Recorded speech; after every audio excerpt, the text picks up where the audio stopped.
Thank you so much.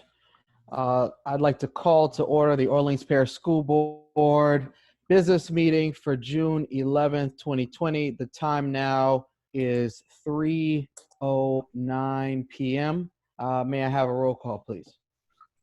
Mr. Ashley, Present. Mr. Brown, Present.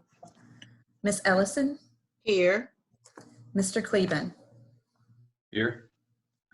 Mr. Koppel, Present. Mr. Marshall, Here. Miss Newell Houston.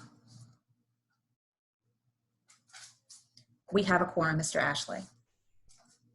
Thank you. Before we move on to interpretation services, I actually would like us to be able to take a moment of silence for 8 minutes and 46 seconds in recognition of George Floyd and his family and the funeral that just took place this week.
Thank you, guys.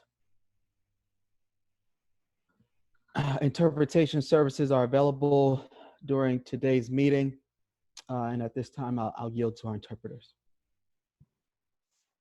Thank you, Mr. Ashley. This is Rebecca Fleming. I'll be interpreting into Spanish today. Si hay alguien, buenas tardes a todos. Si hay alguien que quiere escuchar la reunión de hoy en español, pueden llamar al 978-990-5000. El código de acceso es 707717, numeral. Repito, si quieren escuchar la reunión de hoy interpretado al español, por favor llamen al 978-990-5000 y marquen como código de acceso 707717, numeral. Gracias. Thank you. Good evening, everyone. My name is Việt Quên. I am the Vietnamese interpreter. Xin chào toàn thể quý vị. Cảm ơn quý vị đang tham dự buổi họp hôm nay trên trực tuyến. Nếu quý vị cần thông dịch, xin cho tôi biết. Tôi sẽ giúp quý vị. Xin gọi số phone. Số điện thoại của tôi là 504-256-2774. Xin cảm ơn quý vị. At this time, I would like to yield back to Mr. Ashley. Thank you so much. 1.2, Pledge of Allegiance. Can I get everyone to get off mute and to state the Pledge of Allegiance? I pledge allegiance to the flag of the United States of America and to the republic for which it stands, one nation, under God, indivisible, with liberty and justice for all. Thank you. Moving on to 1.3, adoption of the agenda. I believe that we have some modifications. We At do, this Mr. time, Ashley. please. Item 5.1 will be moved to the end of the action item, so it will be taken up after item 5.9. And with regard to resolution 11-20, which is action item 5.2, there's a revision to the language. That is the first paragraph describing the resolution. And the addition will read as follows. At the end of the sentence, and authorizing the administration to engage the consultant to complete the work. The same language will be added in the first paragraph of be it resolved language on the second page of your items that have been provided to you. So in the now, therefore, it be it resolved paragraph, the end of that paragraph, we would add the same language, which is, and authorizes the administration to engage the consultant to complete the work. And those are the revisions. Thank you. Can I get a motion? So moved as directed by with the amendments to the agenda. Second. I have a motion by Ms. Ellison, a second by Mr. Marshall. Do we have any public comments? Hearing none, I'll yield to board counsel for a None. roll call vote. Mr. Ashley, Yes. Mr. Brown, Yes. Ms. Ellison, Yes. Mr. Cleveland, Yes. Mr. Koppel, Yes. Mr. Marshall, Yes. Ms. Newell Houston. The agenda is adopted.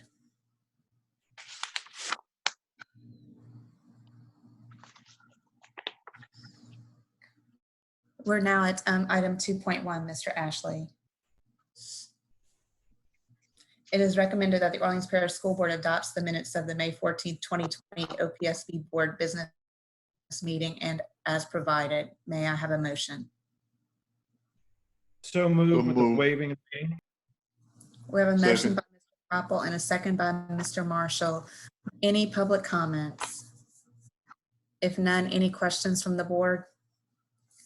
Roll call. Mr. Ashley, Yes.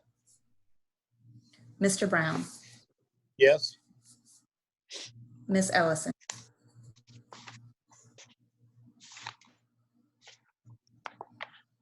Ms. Ellison,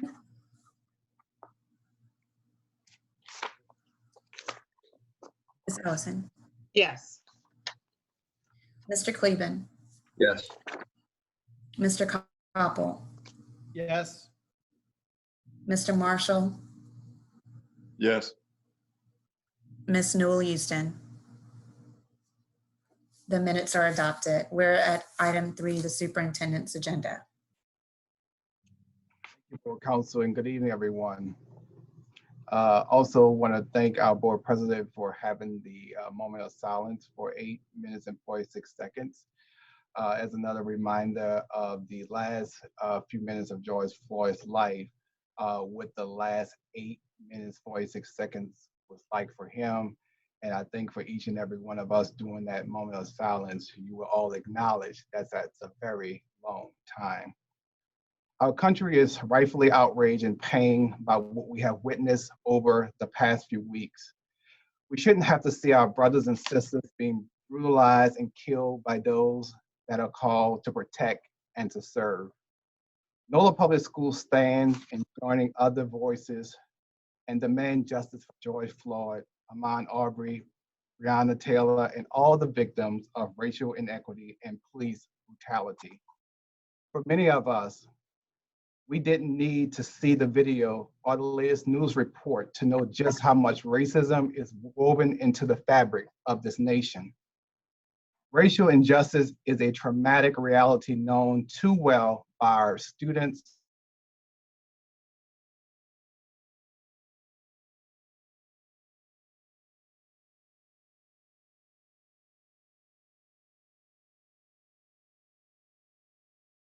$45,000 students, 80% of which are African American, and nearly 19,000.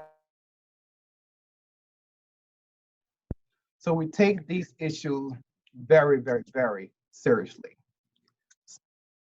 Speaking out and taking action against systematic racism is what we must do to stay true to our values and commit to build a school system that ensures students can thrive inside and outside of the classroom. We believe our students deserve to live in a world that sees their humanity and appreciates their value of their life. And for that to be a reality, things must change. You will hear more from the district on how we will directly address these issues soon. To follow up on Tuesday's meeting of the committee as a whole, the proposed summary general fund budget for 2020-2021, along with a brief explanation of the major budget variances from the current year, is available on the district financial section of our website.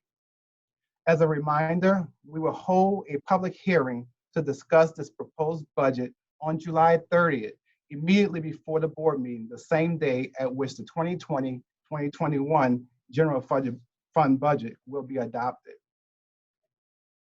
This evening, I must also acknowledge that COVID-19 is yet another crisis that has disproportionately affected communities of color, both here in New Orleans, but also across this country. We have already seen firsthand how the virus has affected our schools and our community. COVID-19 is still a real challenge for this community, and NOLA PS is continuing to stay on top of these updates. We're collaborating with our local agencies, and we're putting district resources behind this response. This environment in which we have to find a way to start a brand new school year. As we plan for next school year, we must all keep these tragic events in mind as the health, safety, and wellness of our students, our educators, staff is a top priority of the district reopening plan. Recently, we announced the members of the reopening task force. This is a diverse group of school leaders, teachers, social workers, medical experts, parents, city officials, and other key experts. I want to thank each of them for sharing their time and thought partnership with us. The task force is already hard at work and will continue to meet virtually on a weekly basis throughout the remainder of the summer. The purpose of the reopening task force is to advise district administration and the board on the resources and support that should be available to students, families, and educators next school year. In addition to safety and educational consideration, the group will address the needs of diverse learners and the mental and behavioral health of our students and staff in various reopening scenarios. Listening to our community is a key part of charting the path forward on the reopening roadmap. We are currently analyzing feedback from all parents, students, teachers, school staff, and community members that participated in our open survey. In this survey, they share with us their insight and experiences on how COVID-19 has affected education and their thoughts of how to best return to school in the fall. We will announce a summary of our findings next week. Before I close, I want to acknowledge that I know so many of you are looking for more answers and specific details, and I totally understand why. While we may not be there yet, I can assure you that we are working urgently to solidify our plan for reopening and provide direct answers to our community. I ask that you continue to be patient with us and your schools. We are all doing everything we can to create a safe and welcoming learning environment for students when they return this fall. Thank you for your support during this very, very difficult time. And this concludes my report for this evening, Board President Ashley. Thank you, Superintendent Lewis. Is there any, at this time, is there any questions? Yes, Hearing Mr. none, please. John Brown. Thank you, Superintendent Lewis. I think you've answered a great number of my questions. I had several questions related to the plan to reopen schools. You talked about those who are involved, surveys that you've done with parents and others and so on with your task force. I guess I just need to get an idea of two things. One, when will the plan, I guess the initial plan, be ready to present to the board and to the public? I guess that's question Go one. ahead. Yeah, go ahead. So yes, at this time, and again, as I mentioned, we are working with the task force each week. And so as we approach the conclusion of the month of June, our plan is to be able to not only to release our overall plan, but also as it was asked to have a period of time where the plan is actually available to actually receive feedback. So we'll have a period of feedback. And then of course, our next board meeting is in July. So the plan will actually be out at the end of the month, and we will be receiving feedback from our public to actually make any revised tweaks that are necessary for the plan. And this is an ongoing process because part of the guidance that we continue to receive from the State Department of Education, it comes to all district in phases. And so we're working through the plan also as we are receiving information from the State Department of Education that actually has each district, and then in our case, our unique system to be able to respond to those needs of how we're going to address certain items for the upcoming school year. So again, a lot of leadership happened here locally within our school system, but then also being compliant with the State Department of Education as they are actually driving the overall plan for the state of Louisiana. But to answer your question directly, as I said, at the end of the month, we will be actually posting the draft for feedback from our community. And just to follow up to that, it seems that we'll be going into July with the plan. Our schools traditionally begin to open up in August, mid-August, and so on. Do we anticipate now, or is that something yet to be determined? Will we be opening schools, or do we foresee a delay in the opening of schools given all of the planning that still needs to take place and some of the things that we still probably need to resolve as far as accommodating students, transporting students, and so on? Do we still plan, or do we still foresee us opening up schools in August we have in the past? So at this time, our start date for our school year is the dates that we have communicated. Of course, every school district, as we continue to work through, as I said before, the guidance from the State Department and understanding from even the CDC, the Department of Health, like all those things will go into a final decision of when school will start. But right now, we're following our original start date. We had a very robust conversation with our task force members on yesterday, even around the various scenarios, because even as I talk about how school may start on our original start date, the question is whether that's going to be in the building or not. So again, as we are building these plans, there's not one scenario that you're planning for. We're actually planning for multiple scenarios because based on the guidance that we get from the governor, State Department of Education, here in the city of New Orleans from our mayor, will also dictate to us as a city which one of those plans that we have to follow. And so again, very appreciative of the hard work that's happening not only in the district, but definitely in our schools as they are working to actually understand all these questions and the preparation for the upcoming school year. So I know a lot is happening, Mr. Brown, during this time. And even as I speak with my other colleagues who are operating and leading other districts,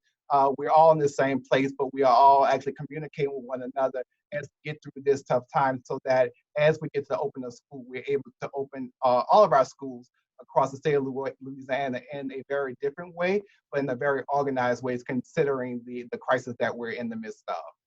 Okay, and quickly, you mentioned a cross-section of people who are involved on your task force. I didn't hear board chairs, or did I miss it? Board members, you know? Yeah, they are representatives from board, but again, they may not be on the task force because they are board chair, but also the level of expertise that they're also bringing to the table, because it's very important for us to have those critical conversations from the vantage point of a parent, from the vantage point of someone that may be in the medical field, so we can actually have some robust conversation and develop the plan so that it's going to meet the needs of our students and for our families. Thank you so much, Mr. Superintendent. Thank you, Mr. Brown, no problem. Are there any other questions at this time? Superintendent, can you just, for those who may want to provide some form of resources or information to us, how could they engage? Is there a hotline, or is there, an email address or something like that for folks who are interested in being a part of the information gathering process? Is there a way for them to engage? And can we make sure that that is placed on our website, form or someplace? Yes, sir. We'll definitely make sure that we have that information available on the website as well as on all of our social media outlets so that it can be very, very visible, because we definitely want to continue to solicit feedback from our community during this time for this very important opening of school, which is one, like I said before, is one like we have never seen before. Thank you so much. At this time, I'll yield back to Board Counsel.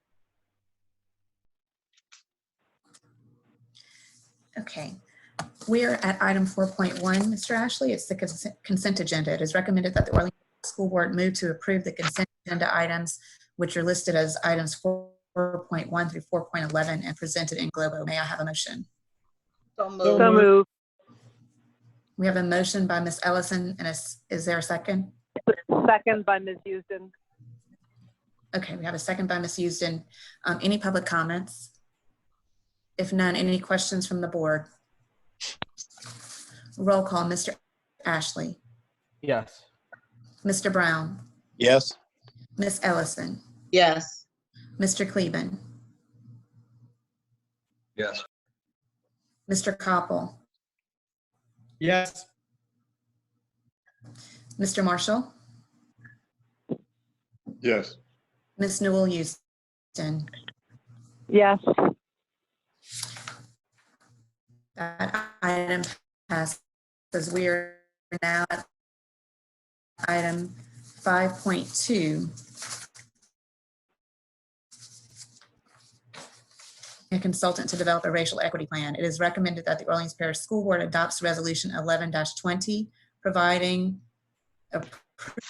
the engagement of a consultant to evaluate school district policies, racism does not affect outcomes and experiences for our students and families. May I have a motion? I have a question before we have a motion. We skipped 5.1. Was there a reason? At the beginning of the meeting, we said we're moving it To receive the resolution 11-20 for approval. Second. Second. Is there a second? The waiving of the resolution, reading of the Second. resolution. We have a motion and a second. Any public comments on this item? Yes, we have several comment cards. The first speaker is Lauren Jouette.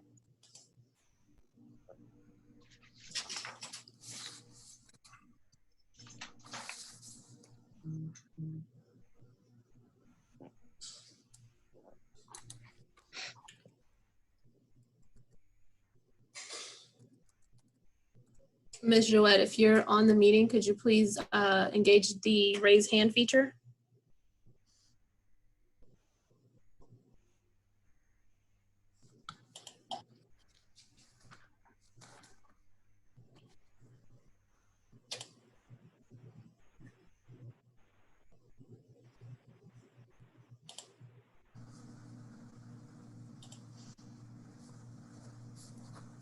Ms. Jouette, are you on?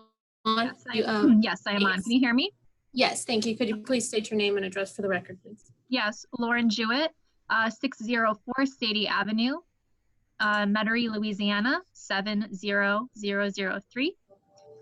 Thank you for providing this resolution. I think it is really critical and it's a necessary priority for our school district to engage with. I do notice that this resolution mentions that the consultant is going to be interviewing various stakeholders in our school system, including parents, students, school leaders, charter board leaders, NOLA, public school staff, community members, etc.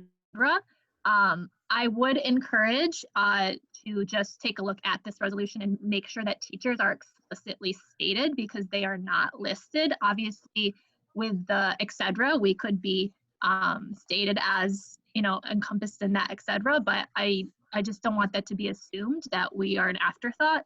Teachers should definitely be interviewed by this consultant because we are going to be very necessary to the process of how we engage in this race and equity work among our staff and our students. Thank you. Thank you. The next speaker is Lona Hankins.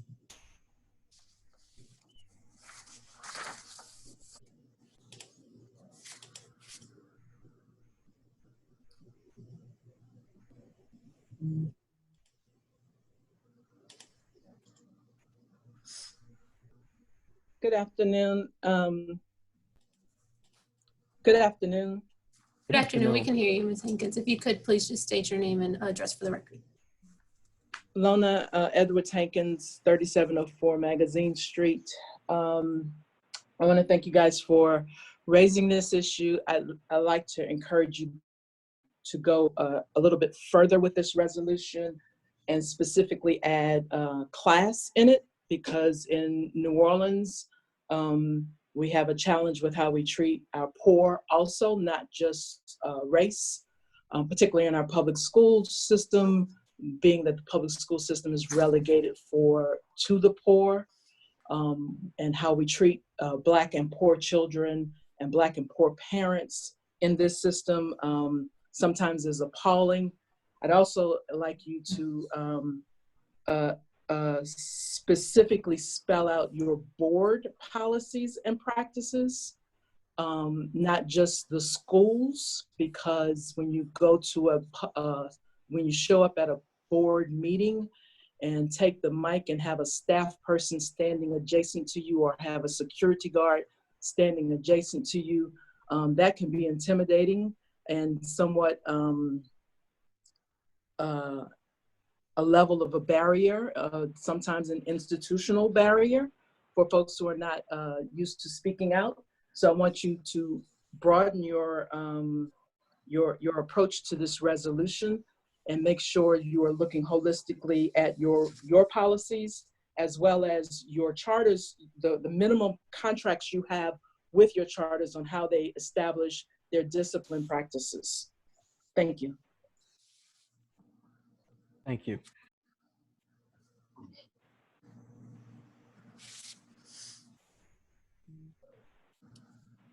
The next speaker is Lauren Lestreps. Hi, thank you for having us comment today. Can everyone hear me? Yes, if you could please state your name and address for the record. Sure, my name is Lauren Lestreps and I live at 5411 Canal Boulevard in New Orleans. And my comment is echoing Ms. Jewett's comment and the previous comment about considering class as well. I hope you'll consider, I hope that as you consider a consultant to study and make policy recommendations for racial equity, you can consider including teachers in the stakeholder group. Teachers can offer insight into how to most effectively conduct research in and about our schools, and teachers are often the creators of equitable environments in a sea of white supremacist capitalist nonsense. And when they're not, teachers may need support in learning how to participate in creating racial equity in our schools. If you treat us like stakeholders in the beginning of this process as you hire a consultant for the role, it can make a real difference. And that can make your resulting study and the recommendations more valid for their transparency. And speaking of transparency, I'm glad to hear Superintendent Lewis talk about the reopening task force and the great work that it's doing. I'm hoping you'll consider having greater student and school worker participation in the task force, and that maybe you'll consider having greater public engagement and feedback during the planning process in these next few weeks, as well as once the plan is finalized. Thank you.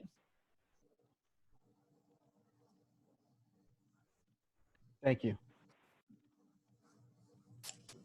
The next speaker is Lily Clark.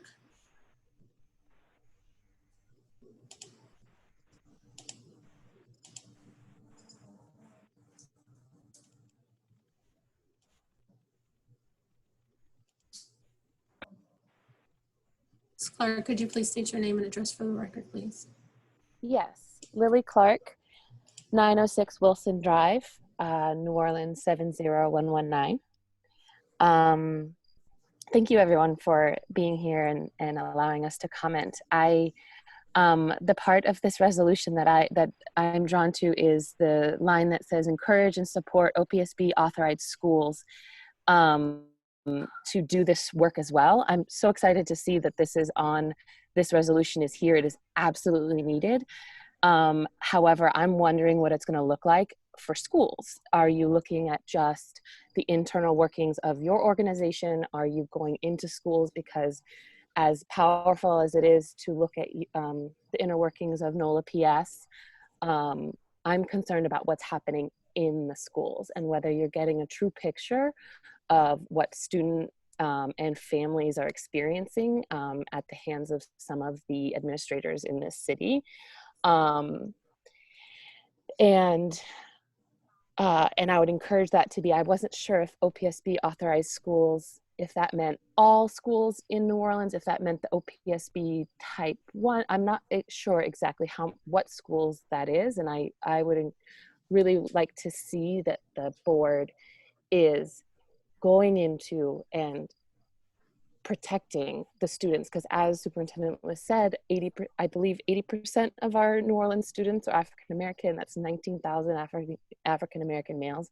This is a huge population in New Orleans, and they aren't being heard from what I see and from what I talk to with other teachers, and they're generally actually in danger in terms of COVID.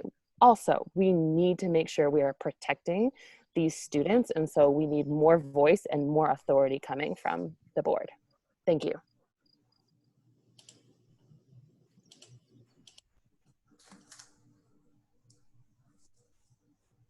Next speaker is Angel Delarge.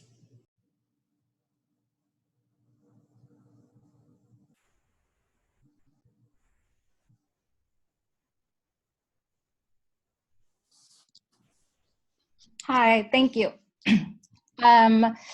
Angel Delarge, 3996 Lenox Boulevard, New Orleans, Louisiana. I'm speaking on behalf of Louisiana Association of Charter Schools. We just wanted to say we support and think this is a really important initiative that the board has taken up, and we support the work and are excited about the opportunities to create more equitable practices at NOLA PS and schools moving forward. Although we have significant work to do in terms of achieving real equity across the country, communities, and schools, we know that when confronted with the problem, schools have with good leadership, including the work around expulsion and discipline, differentiated funding, and enrollment. In our organization, we are doing the difficult work, but necessary to be better for our communities also, and we look forward to the district modeling the equity they want for families and schools in your organization. And we hope that in choosing a consultant, NOLA PS will work with local organizations that have been doing the work for a while now, such as Beloved, BNOLA, Overcoming Racism, and many more, to ensure the best work is done. Additionally, for a second, I'm speaking for myself as a Black woman. In light of comments made today regarding how racism permeates, I feel a responsibility to note the intersection of race and gender and how that adds a layer of awareness and action, specifically for Black women. I want you to know that I've been concerned with the many phenomenal Black women who once worked in partnership with me at NOLA PS who have all left. I hope this is an opportunity to identify what has made this fact a reality, and moving forward, what are we gonna do to make sure that this is a place everyone can thrive? Thank you. Thank you.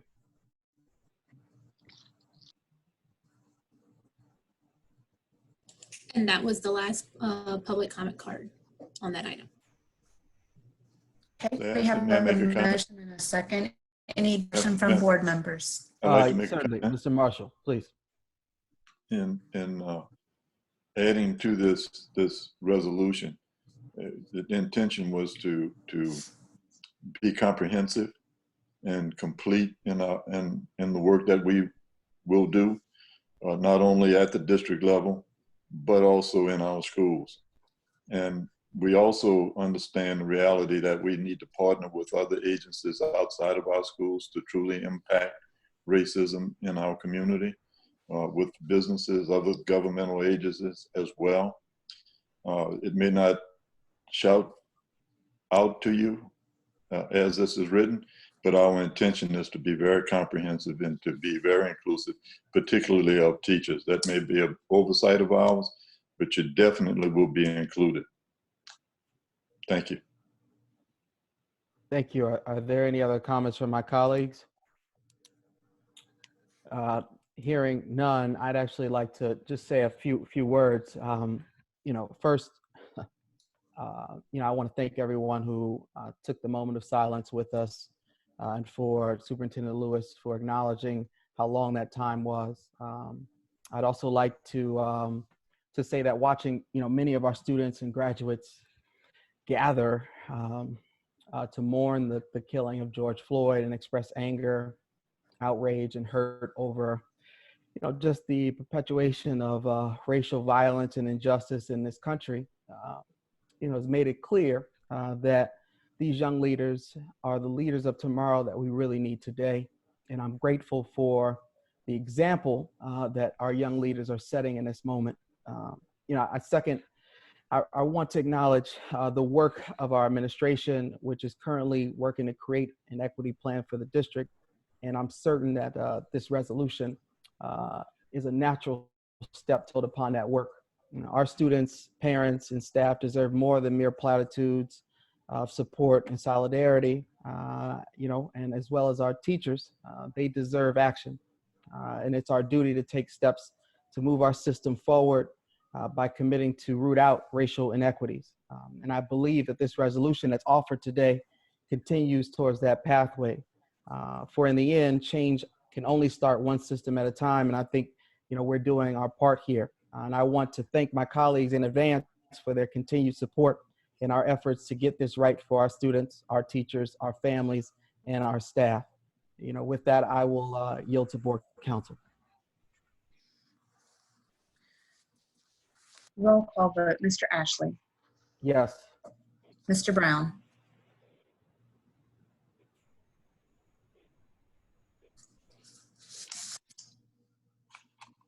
Mr. Brown. Yes. Miss Ellison. Yes. Mr. Cleveland. Yes.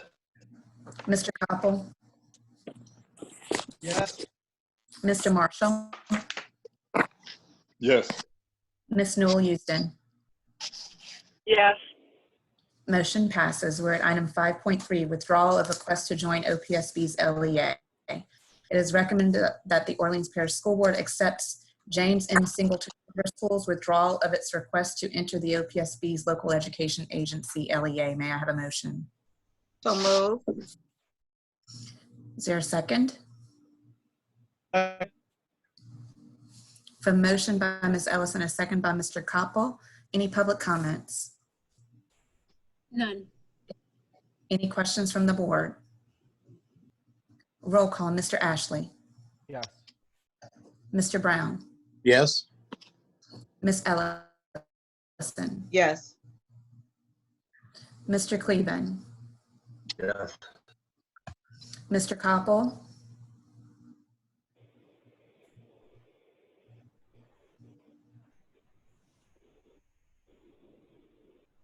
Koppel.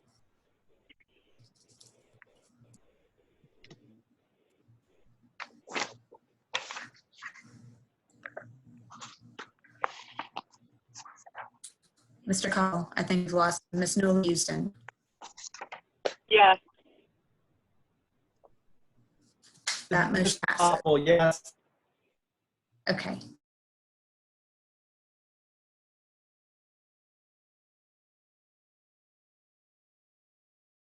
Sorry. That item passes 7-0. Item 5.4, policy HE enrollment. It is recommended for school board to adopt policy HE. May I have a motion? So moved. Leslie Ellison. Second, Koppel. We have a motion by Ms. Ellison, a second by Mr. Koppel. Any public comments? None. Any questions from the board? Roll call, Mr. Ashley. Yes. Mr. Brown. Yes. Miss Yes. Ellison. Yes. Mr. Cleveland. Yes. Mr. Koppel. Yes. Mr. Marshall. Yes. Miss Newell Houston. Yes. Okay, motion passes. That's now we're at item 5.5, amend policy CBF evaluation of the superintendent. It is recommended that the Orleans Parish School Board adopts amendment to policy CBF. So And moved. to note, the item that was passed along to the board from the committee of the whole has been amended. It was posted on board docs in advance of the meeting, however, and that is the version of the policy that is being presented here today for approval of the board. So may I have a motion? So moved. So moved. We have a motion by Ms. Ellison, a second by Mr. Cleveland, I believe. Is that correct? Yes. We have a motion and a second. Any public comment? Yes, we have a few cards. The first one is Lauren Jouette.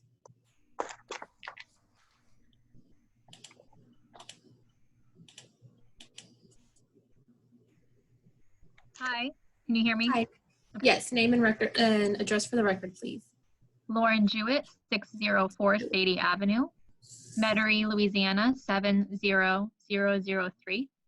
I agree that there should definitely be a clear and robust process for the superintendent's evaluation, especially because our teachers in schools go under a large degree of evaluation and feedback in their own roles.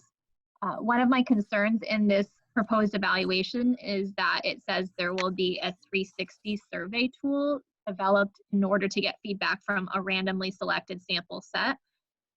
school and or charter management organization leaders, the charter board members, parents, students, community leaders, and staff from the NOLA Public Schools.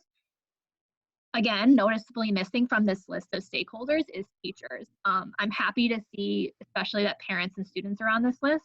Along with students and parents, teachers are often the ones who are constantly living and breathing the reforms, changes, and policies, and our voices are critical in any sort of process. And so I urge you to consider adding and amending that teachers are included in this set of stakeholders who generate feedback from. As many of you know, teachers go into the profession to make a difference and to help their communities. When there are barriers that preclude a range of teacher voice or participation, or those avenues simply don't exist, it really communicates that our expertise and knowledge are not valued in these processes.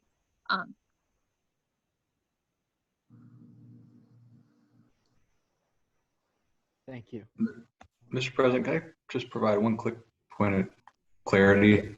Please do. I just, I appreciate the comment. I just want to make sure it's understood that the random selection of no PS staff members could very well include teachers, especially in the context of the district directly operating schools, which we will be this fall and likely will be in the future. So I just wanted to put that up there. The intent was not to exclude teachers by any means. Thank you. The next speaker is Alona Hankins.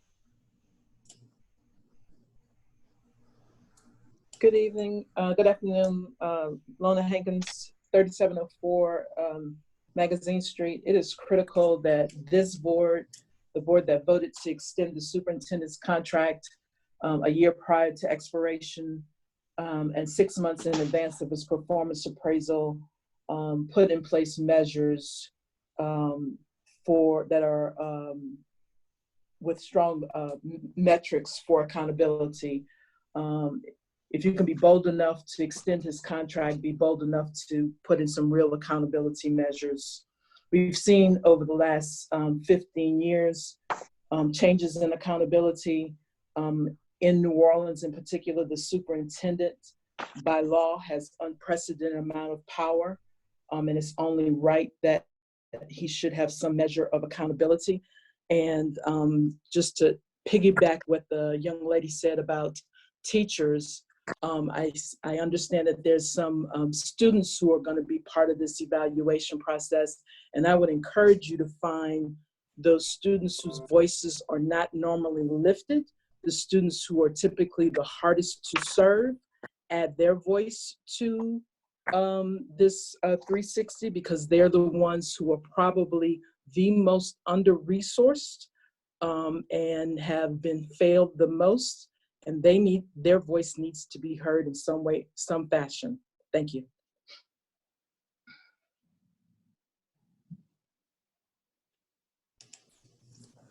The last speaker is Angel Delard.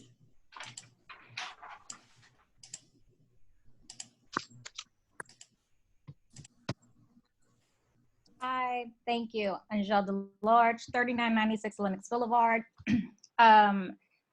Again, just like we did on Tuesday, we support the revisions to the evaluation process and increased clarity of expectations. We specifically agreed with the inclusion of feedback from multiple stakeholders, including leaders, board members, the charter school parents, teachers, community leaders, and as well as staff. We understand that best practices for any evaluation ensures that the data collected is from multiple sources. We also know that the only way to equitably provide evaluations is to make sure that they are transparent and clear, and the same accountability measures are there no matter who the board is and who the superintendent is. So we appreciate an ability for the community to be able to engage much more thoroughly in understanding what they believe, what they want, and what they expect of the superintendent. So thank you. Thank you. Thank you. And actually, we have one last speaker, that is Lily Clark.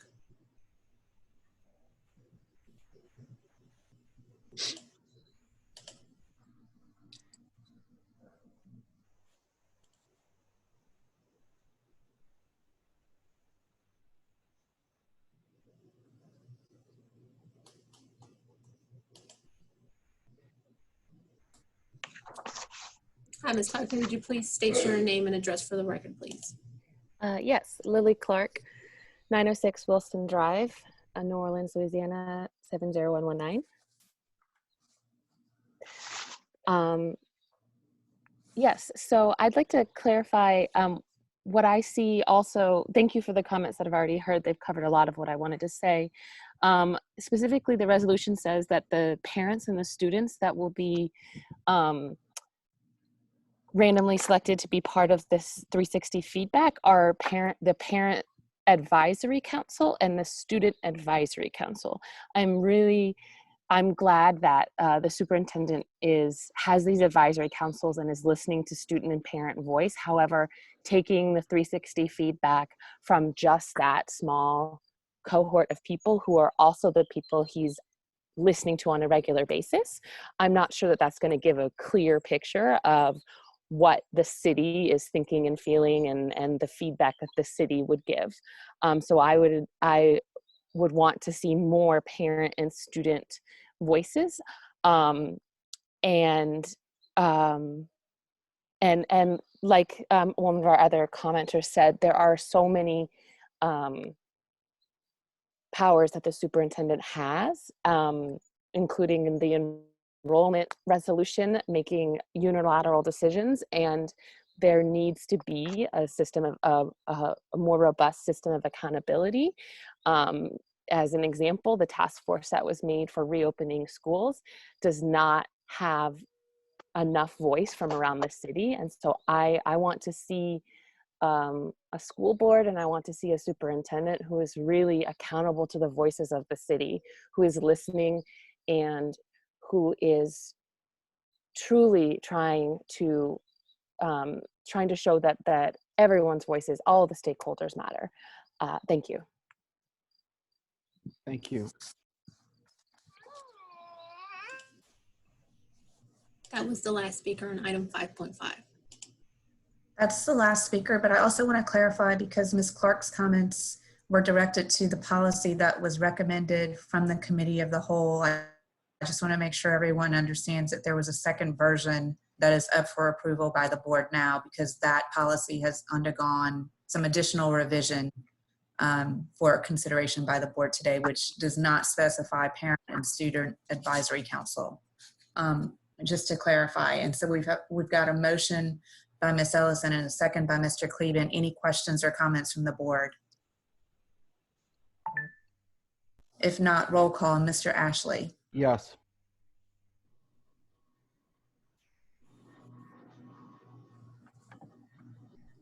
Mr. Ashley? Yes. Mr. Brown? I must vote no at this time. Ms. Ellison? Yes. Mr. Cleveland? Yes. Mr. Koppel? Yes. Mr. Marshall? Yes. Ms. Newell Houston? Yes. 6-1, that item passes. We're at item 5.6, request to adopt budget resolution 12-20, authorizing the third amendment to the capital fund budget of revenues and expenditures. It is recommended that the Orleans Parish School Board adopts budget resolution 12-20, authorizing the third amendment to the capital fund budget of revenues and expenditures, specifically the School Facilities Preservation Program Fund, for the fiscal year beginning on July 1st, 2019 and ending on June 30th, 2020. May I have a motion? So So moved. moved with waiving of the resolution. We have a Second. motion by Mr. Koppel and a second by Ms. Ellison. Any public comment cards? Yes, the first speaker is Dr. Kenda Cody.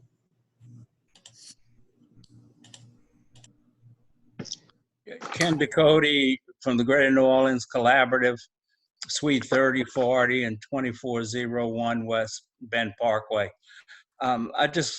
Speaking in support of the proposal, the resolution as well as the system of priorities was done with extensive review of the school operational people. I want to commend Ms. Delcor and her staff for working with the staff to identify priorities of items that needed immediate replacement, either because they had failed or were facing failure in an imminent future. And they seem to be on top of this program, just as it was envisioned when the voters approved it 6 years ago. Thank you.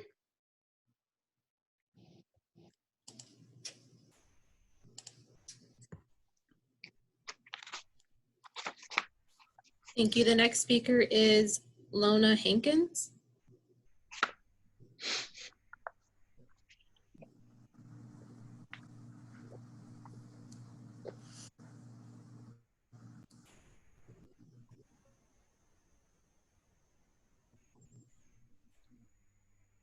Again, is there a timeline when we will receive the plans for each and every school so that we can get out of this emergency situation and move to a more planned maintenance situation?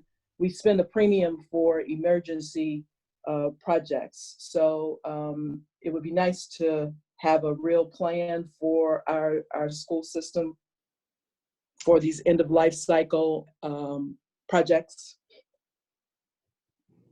That's it.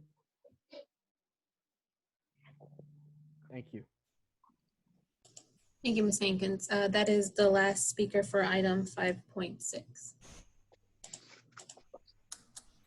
Okay, we have a motion and a second. Any questions or comments from the board? If none, roll call. Mr. Ashley, Yes. Mr. Brown, Yes. Ms. Ellison, Yes. Mr. Cleven,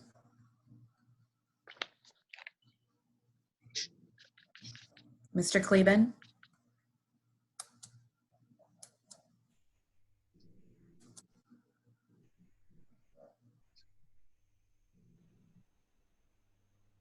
Mr. Cleven,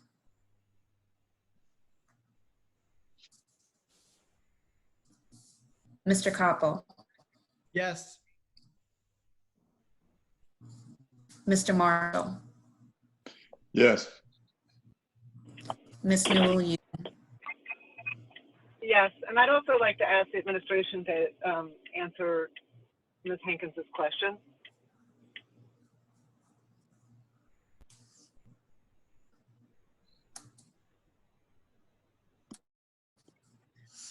Ms. Williams, does that need to occur before the vote is completed or now? Now it's fine. I still vote yes. So to answer the question, we have engaged CSRS with creating capital plans for all of our buildings. That work is underway now, beginning with facility assessments and surveys of our school operators so that we can create a facility plan for each facility, capital improvement plan for each facility, as well as additional priorities for future funding use. Because of COVID-19, those plans have become somewhat delayed. We plan on having capital plans developed by the end of this calendar year. Thank you. Thank you. Thank you, Ms. Delacour. That's very helpful. Mr. Cleveland, we lost you for a second, and we were on item 5.6. Did you want to vote on that item? I'm sorry. Yes, I'll vote yes. That item 7-0. We're at item 5.7.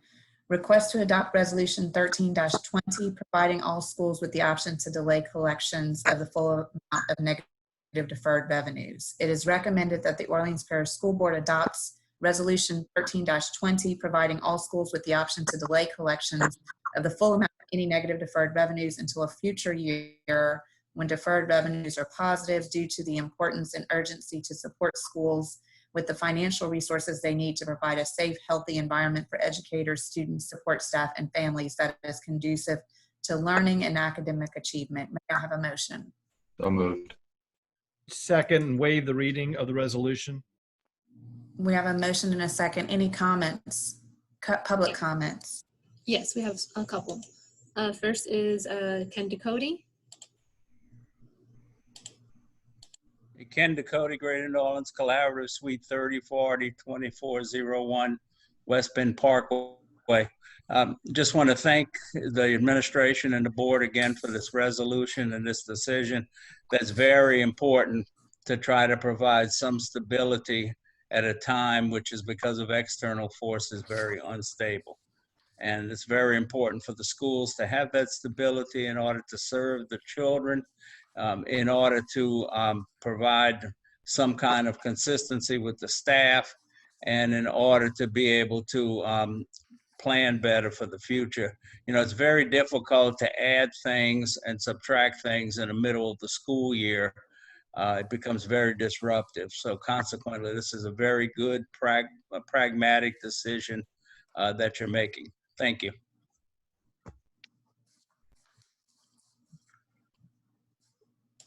Thank you. The next speaker is John Mersch.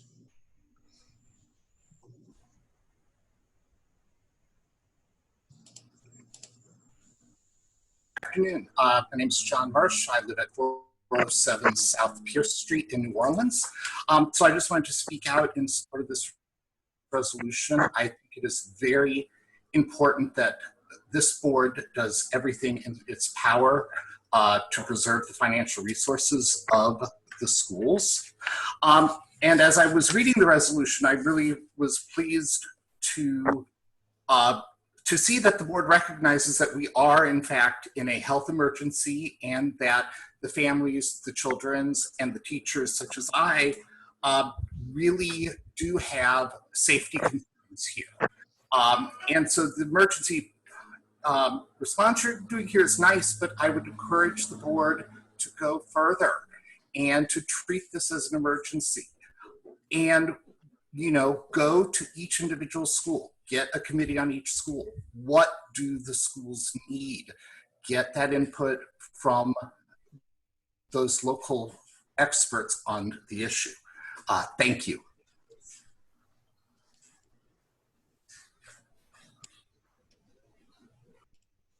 The next speaker is Angel Delard.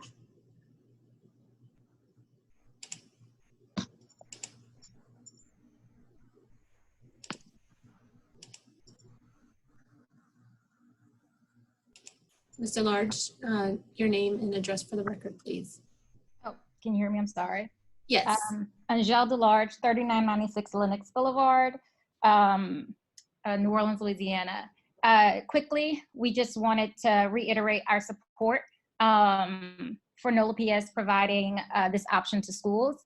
This is a very difficult time for everyone, and I think that, and we think that NOLA PS did a great job ensuring that when they were making this decision, they included people in finance from different schools and made it inclusive and got to a solution that allows schools to figure out what's best to do for their teachers and families without the extra concern about paying back funding. So we appreciate that. Thank you.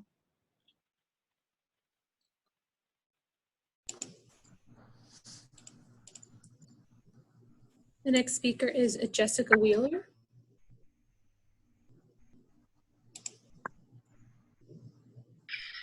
Jessica Wheeler, 2904 O'Reilly Street, New Orleans, Louisiana, 70119. I would like to reiterate some of the comments that have gone before, that we appreciate the inclusion of multiple stakeholders in this process and the measures taken to make sure that students and staff can experience stability and be able to prioritize financially and have access to the resources that they need. I want to echo Mr. Mersch's call. I really appreciate hearing from Superintendent Lewis at the beginning of the meeting about the plans for the reopening task force and the detail that he went into and the opportunity for engagement when it's initially released.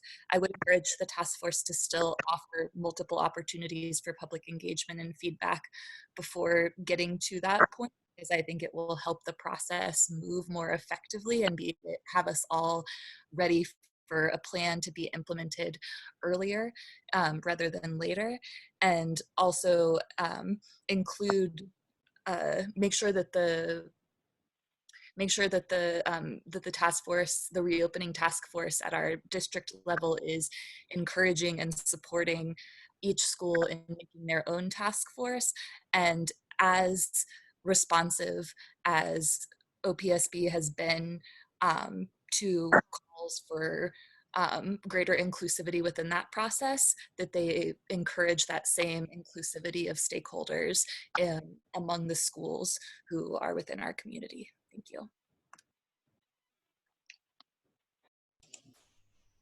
Thank you. Thank you. The last speaker is Ms. Lona Hankins.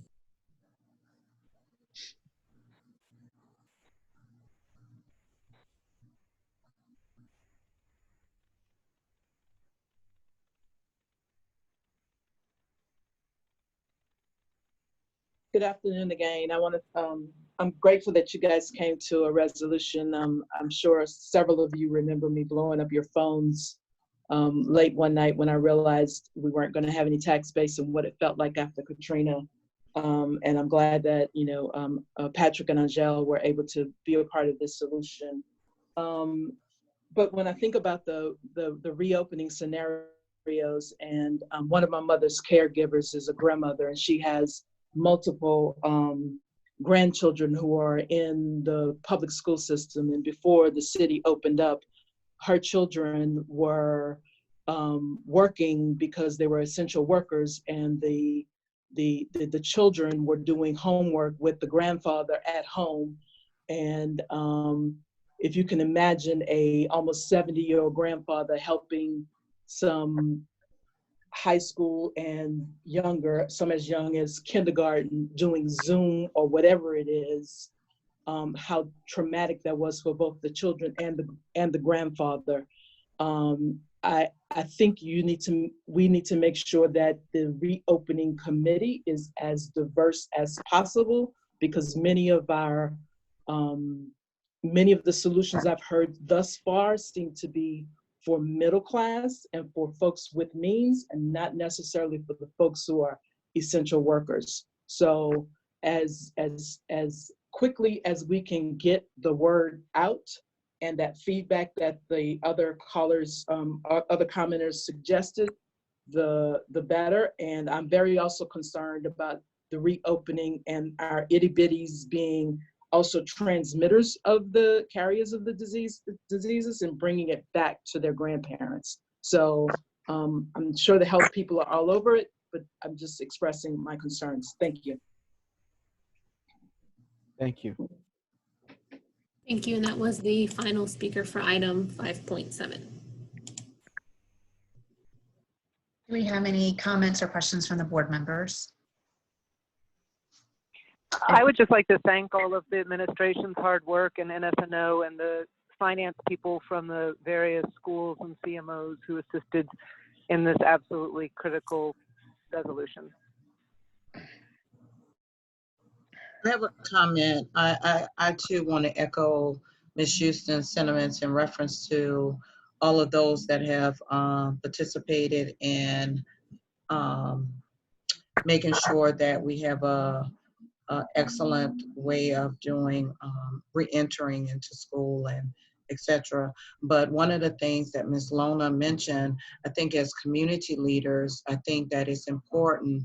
I echo what Ms. Lona said in reference to having people that don't have means. And I too live in a community and represent a community that don't have means.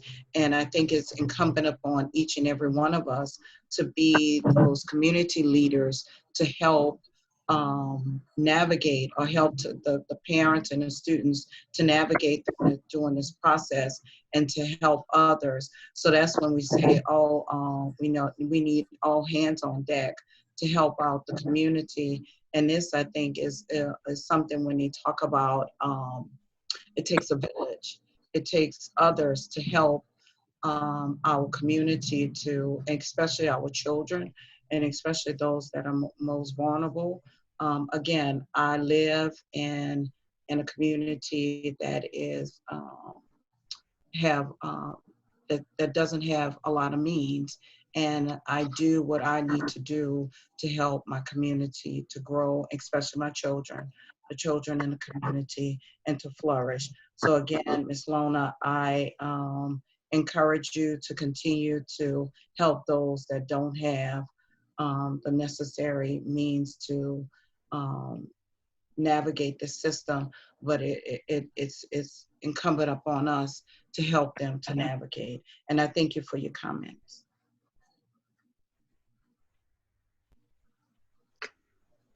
Any other comments from board members? We're in a roll call vote. Mr. Ashley? Yes. Mr. Brown? Yes. Ms. Ellison? Yes.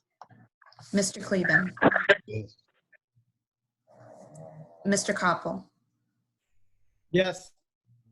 Mr. Marshall? Yes. Ms. Newell Houston? Yes. That item passes. We're at item 5.8, request to renew property casualty and flood insurance premiums. It is recommended that the Orleans Parish School Board approve breakdown, boiler and machinery, terrorism, both property and liability, general liability, casualty package, workers' compensation, excess liability, pollution liability, violent malicious acts, disaster management, and flood insurance policy renewals, and authorizes the board president to sign forms binding coverage effective July 1st, 2020 through July 1st, 2021. At this time, I would ask Tracy Griffin Robinson to provide some additional information about this action item before we move on to a vote. Good afternoon, President Ashley, Superintendent Lewis, and board members. I wanted to provide information requested earlier during the week by board members specific to the umbrella insurance renewal. By achieving 100% charter management of all schools in Orleans Parish, OPSB has basically mitigated to a great degree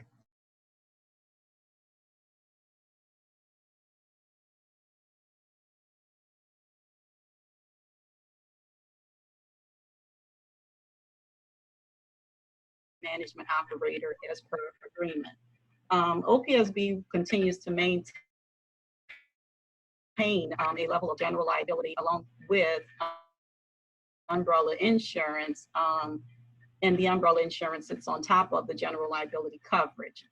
This coverage basically protects the actions of the board, central office oversight led by the superintendent, and central office HR staff, HR type related issues. So with this being said, it is now appropriate to recommend a reduction in the limit on the umbrella insurance, primarily due to the reduction in the risk exposure itself and in the exorbitant cost of the coverage at this year's renewal that we're getting back from the casualty market.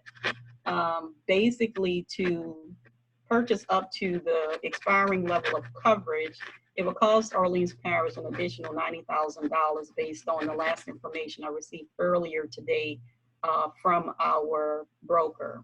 So again, based on what we now know, more specifically what the risk exposure is, and with the exorbitant cost of purchasing up to the expiring limit, we recommend that we take under consideration the recommendation to reduce that umbrella coverage down to the $5 million.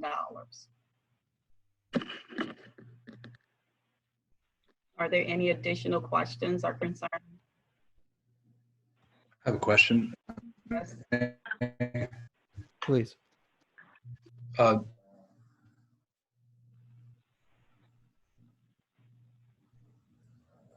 Cleveland?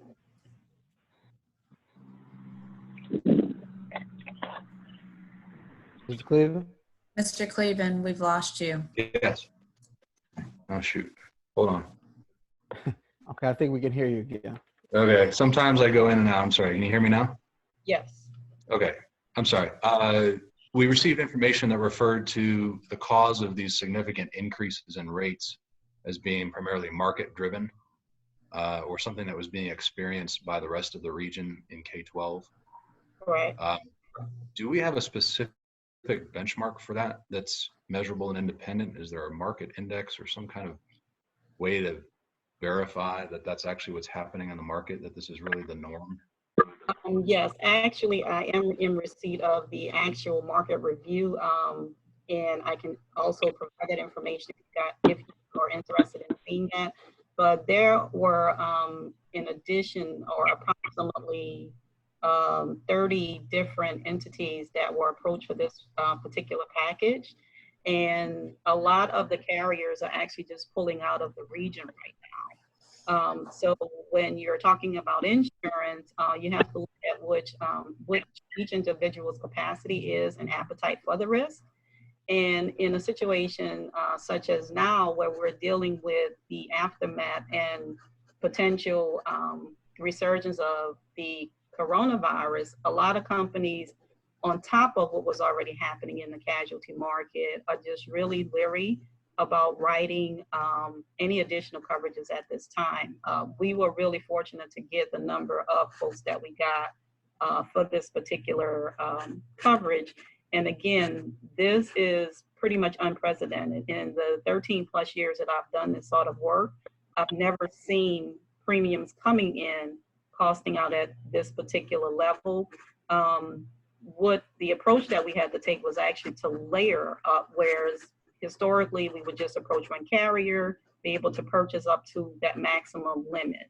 This year, just to attempt to obtain that $15 million limit, we were looking at having to layer that. So with that being said, it was a clear indicator that not many carriers have the appetite to remain in this particular coverage line. And additionally, we were just not able to come anywhere near where we would have come premium wise. And structurally, when you talk about layering a program, the higher up in the layer, the cost is usually cheaper. We didn't even observe that this year. The third highest level in this particular package was 3 times, or actually maybe 400% higher than the baseline layer. So we're just seeing unprecedented things happening right now in the insurance industry across all lines of insurance. I have to take you at your word for that, because obviously I'm no expert on this, so it very well may be that this is purely market driven. I just can't help but refer back to how the board, when we were presented with the contract proposal for this insurance broker, the board declined to approve that contract, right, because the process seemed to be heavily weighted based on how much experience that broker had. Even though there was a small DBE locally that was willing to do it for half the price, that RFP went back out, the big company dropped their price to match and then got the contract. And now here we are with this big company giving us these really huge rate increases. So again, that may be completely uncorrelated, but it raises concern for me as a board member. And perhaps in the future, we may not be able to do anything about this right now, but perhaps in the future, in addition to considering the experience of an existing supplier or service provider, that we also consider their performance. And we're hiring this particular service provider to try to get us the best rates possible. The insurance market, we ought to be able to verify whether that's really happening. And if not, maybe it's time to go try somebody else.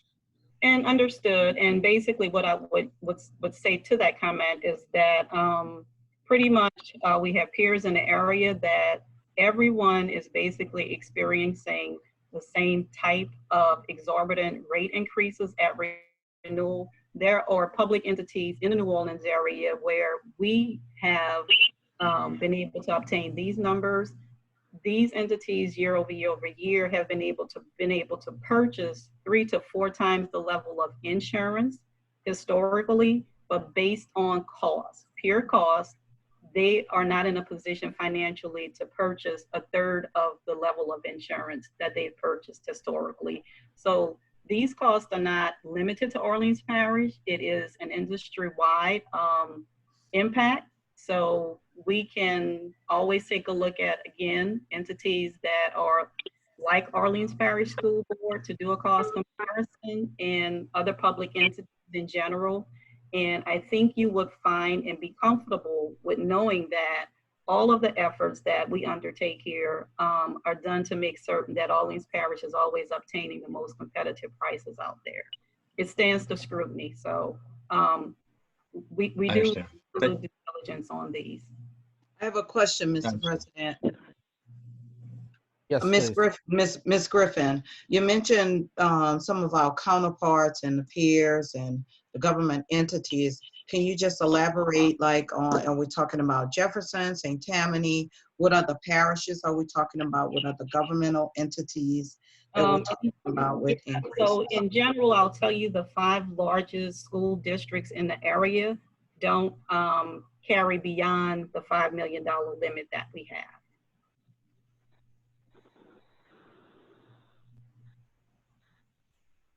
And what are those districts? Hold on, I have a list. In the surrounding areas, again, the information was shared with me unofficially.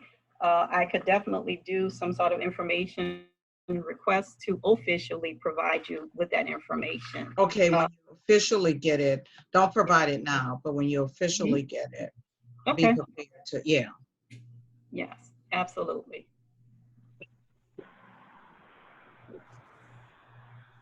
Mr. President, I have a question.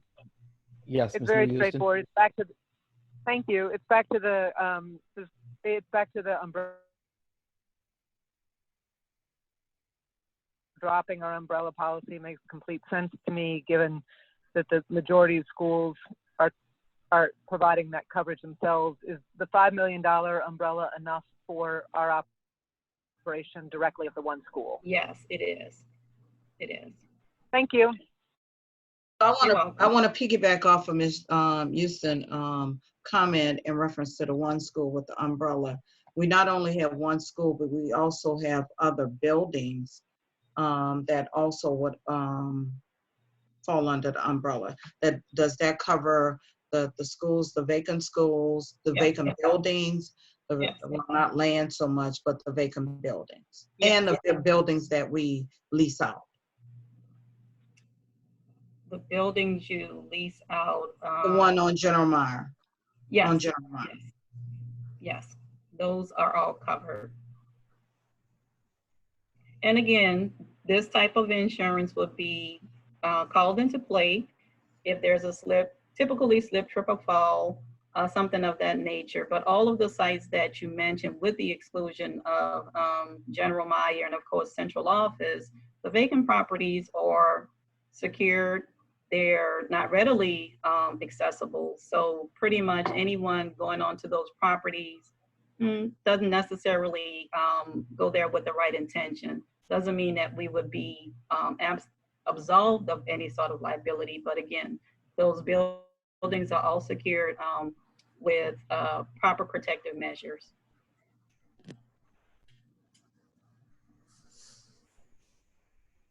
I have one other question in reference to the vacant buildings. The vacant buildings, and I don't think, Ms. Griffin, this is for you, maybe for the superintendent or someone of within the staff. Are we making sure that these buildings are being secured, meaning that we're checking them on a weekly basis, making sure that they're boarded up? Tiffany, making sure that the buildings are secured and the grass is cut, and we're being good neighbors and all the neighbors that neighborhoods that we're located in. Yes, happy to take that question. All of our same practices still apply as it would pre-COVID, normal school year, as into the summer now. So we're still having our grounds contract provider provide actually increased frequency of grass cutting because we're in the summertime and with a higher growth period. All of our buildings are also secured with either VPS security systems or other measures. We also have our security team managed by Mr. Collins, who also periodically and on a calendared schedule review these properties for any acts of graffiti, any other unlocked gates or missing fencing. So all those things continue to occur.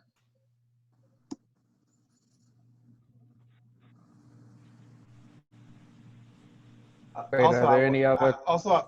Board President, if I can add, because Please, of Superintendent. COVID-19, the security department actually has been having someone actually going to these properties every single day. And so, as Ms. Delco said, we have a regular routine, but in addition to most recent months, we've been actually having someone to check on that on a daily basis. I just want to add that information. Thank you, Superintendent Lewis. I think, are there any other comments from my colleagues? Hearing none, I'll yield back to our board counsel. May I?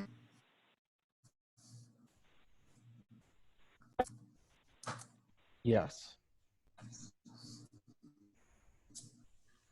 I missed, who made the motion?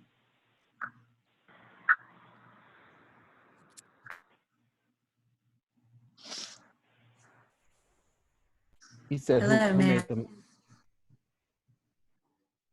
Do we need a motion? Yes. So moved.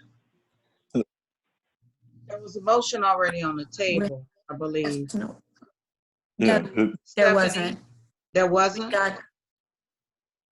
No, I asked for an explanation in light of the comments at the committee of the whole before we got the motion. So we have a motion now by Ms. Newell Houston. Is there a Second. second by Ms. Ellison? Any public comments? None. Any discussion by the board? If none, roll call. Mr. Ashley. Yes. Mr. Brown. Yes. Ms. Ellison. Yes. Mr. Cleveland. Yes. Mr. Koppel. Yes. Mr. Marshall. Yes. Ms. Newell Houston. Yes. Motion passes. We're at item 5.9, request to award invitation to bid number 20-FAC-0065. It is recommended that the Orleans Parish School Board accepts the bid for Americans with installation of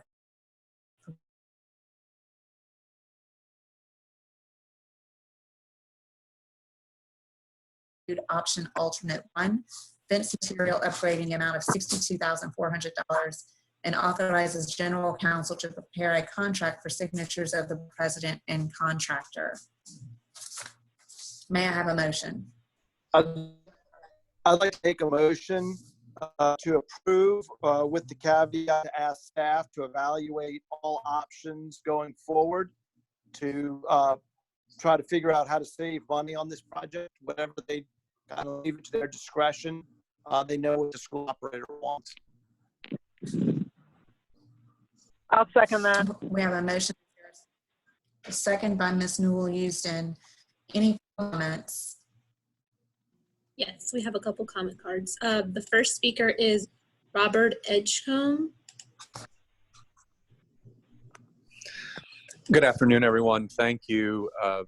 Robert Edgecombe, 503 French Street in New Orleans. I am the chair of the board at Success at Thurgood Marshall, and simply wanted to thank the board and the staff for all their efforts on this. This is something that will enhance not only the safety, critically the safety, but also the aesthetics of our campus facing Canal Street and the usability of the space in the back to benefit our students, their families, and the community. I greatly appreciate and look forward to the next steps in this, as we all do as a school.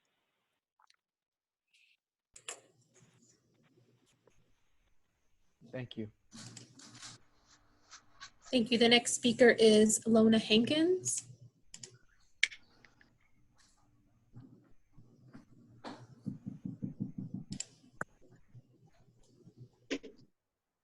Good afternoon again.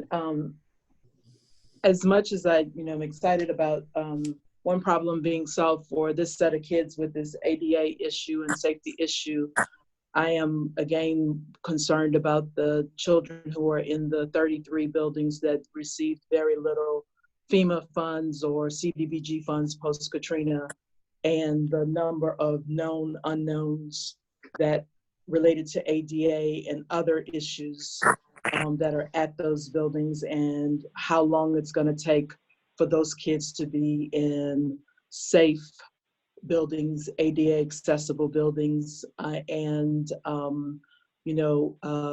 it's great that this particular school has a wonderful charter and a wonderful charter board members that can advocate for them. But what about those buildings that don't have, or there's not enough money to go around? What are you going to do about the rest of the city that needs? So I'm urging you guys to quickly come up with a plan, like I've urged you for the last couple of years. Time is running out. Our children can't wait for y'all to figure out how to do it. Just bite the bullet and put together a plan. Time is ticking. Thank you. Thank you. That was the final speaker for item 5.9. We have a motion and a second. Is there any comment or questions from the board? Roll call, Ms. Ashley. Yes. Mr. Brown. Yes. Ms. Ellison. Yes. Mr. Kleben. Yes. Mr. Koppel. Yes. Mr. Marshall. Yes. Ms. Newell Houston. Yes. That item passes. We are now back to item 5.1. Appointment of interim district number 5 board member. It is recommended that the Orleans Parish School Board approves the appointment of a qualified person to fill the vacant District 5 school board seat on an interim basis to fill the expired term of school board member Ben Kleben. We have the candidates here who are prepared to do 5-minute presentations to the board, and we'll start with Katie Bodwin.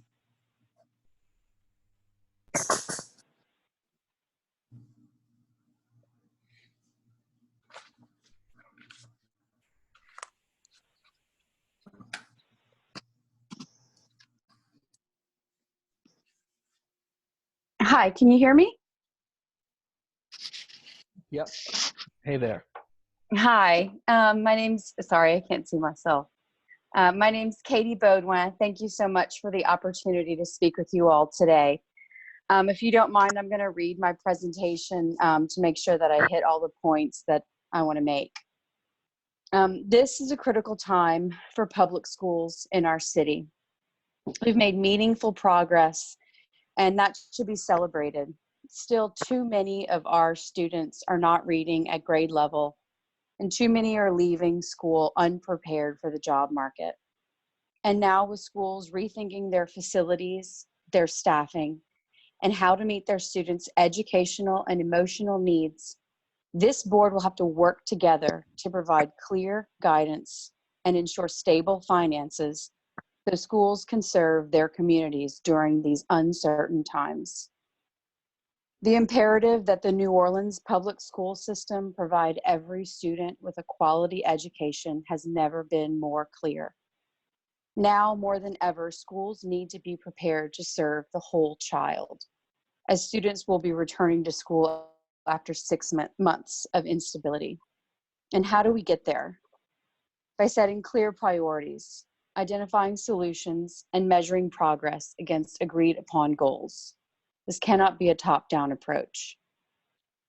I hope to be a partner with my fellow board members, superintendent and staff, school leaders, parents, and the larger community.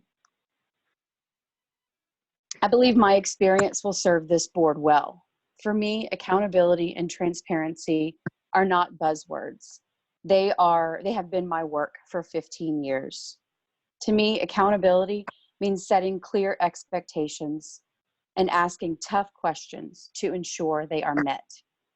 And transparency means not moving goalposts or hiding the ball. It means working together to find all possible solutions to a challenge. I understand how organizations work. I understand how public budgets work. And I know that being a member of an elected board requires you to listen with an open mind and to be willing to find consensus. Finally, I want to address the current national conversation around race and equity. Racism is ingrained in all of our public and private systems, and this status quo is simply unacceptable. This board has the opportunity and the responsibility to break that down and use the school system as a force for change. I hope to join you and work together with you on this important effort. I realize the stakes are high, and for me, it's personal.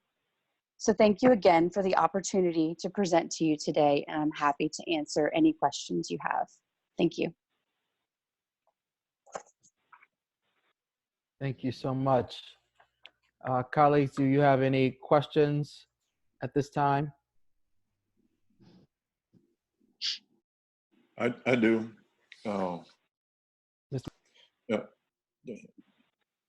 Having the experience of working with this board for 7 years, there's quite a number of times that we have to meet during the workday and attend conferences, et cetera. So a lot more time doing this work than meeting once a month at committee meetings and board meetings. Will your job and your personal responsibilities allow you to make that time commitment? Absolutely. So if I'm selected as the interim member, I will resign my position from the city council. So I will not have, that will be one less thing to juggle. I will still have a family and a home and other personal responsibilities, but I am fully committed to, spending my time, my days, and I'm sure many nights working on board related matters. Great. Thank you. Any other questions from our colleagues from Ms. Budin?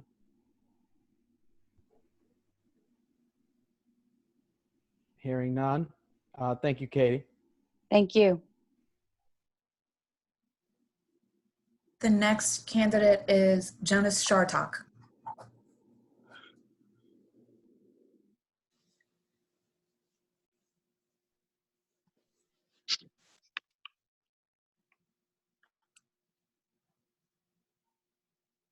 Good afternoon. Good afternoon. All right, I think you can see me and hear me.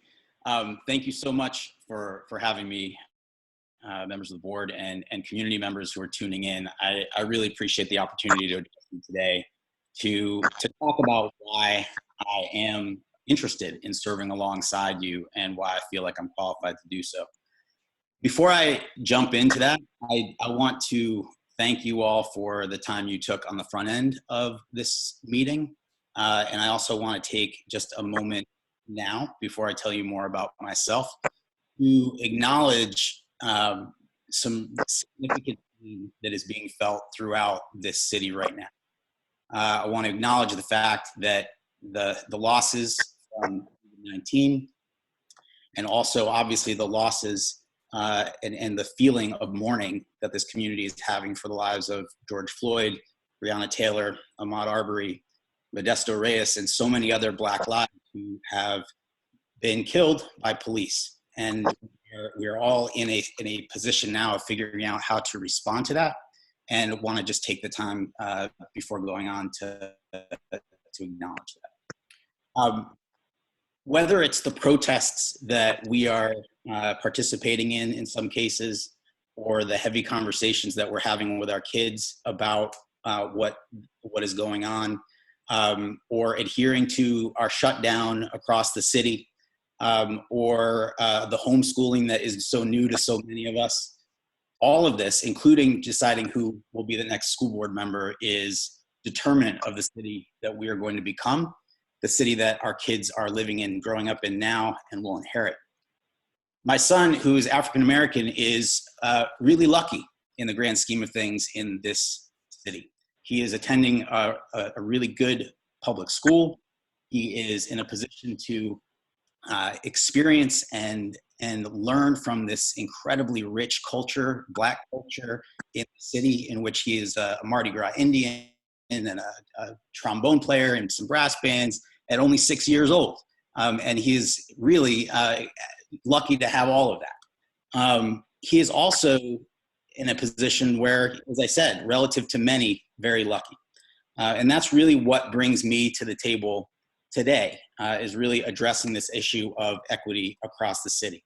I will say homeschooling here for him has also looked uniquely New Orleans. Before I go on, I was just going to quickly mention that as a unique New Orleans experience that he has had in playing trombone on our porch almost every day as part of quote unquote music class for our homeschool. And I use that term homeschool very loosely. But he has really been able to connect with some neighbors in a new way, which is also uniquely New Orleans. In some cases, a little crazy. But I digress back to the point of why we're here and why I'm here, which is to really focus on the issues of equity in the system. My career to date has focused heavily on education. I have over 2 decades of experience in the world of education. I'm now an education and leadership consultant. I've worked extensively with charters, traditional districts, and school support organizations. And for the last 8 years, as a number of you know, who helped us get leading educators off the ground, I was the first CEO of that organization, which focuses heavily on anti-bias education and also the development of teacher leaders. New Orleans is a shining beacon when it comes to a number of teacher leaders in this city who have really led the way on what it looks like to develop and lead colleagues. So I've appreciated being able to do that work here. In addition, as I've thought about what we need to do as a school board, what you all need to do as a school board over this next stretch, obviously a safe and learning-focused return to schools is at the top of the list. At the same time, we need to continue to remember some other areas, including the idea of we need to continue to be vigilant about the way we secure and allocate the public funds for our district. We've got processes. We have to have a unique portfolio district where schools have the responsibility and have to essentially determine and ultimately deliver on much more than we expect in a lot of other cities. As a result, we have to think about critically as a board and as a district, what is the right level of that schools need.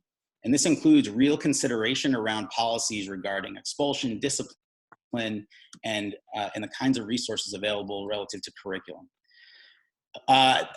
As we think about what's coming up this fall, obviously there is a presidential election, there is a district attorney election, there are school board elections, and I just want to implore everybody to dive deeply into this voting process. This will determine what our kids inherit, and I appreciate all of your questions that you may have for me today and your consideration.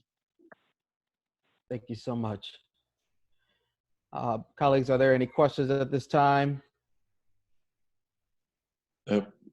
In discussions with you previously, there was a question of whether or not you'd want to seek the seat on a permanent basis, and whether or not you would have the time to commit to the board. Have you thought about that and made any decision on that? I've absolutely made the determination and decision that for these next 7 months, this role is absolutely doable and one that I would be able to take on in full. As far as whether or not I'll run for the seat in November, I still have not made that decision. It will be based on a number of other determinations, including what my capacity as a solo parent is and what my responsibilities in terms of my work are. But I can tell you for the most immediate issue at hand, I am absolutely ready, willing, and able to take on these next 7 months. Thank you. Are there any other questions from my colleagues? Hearing none, thank you so much, Mr. Chartock. I appreciate that opportunity to speak. I'll yield back to the board. The final candidate is Ms. Grisella Jackson. Good afternoon to Board President Ashley, Vice President Koppel, and Board Members Brown, Marshall, Ellison, Newell, Houston, and Cleveland. I am Grisella Alejandro Jackson, a candidate for the interim appointment of the District 5 Board seat. Thank you for this opportunity to present myself for service. And thank you, Ben, for your service to District 5. I wish you well in all your future endeavors.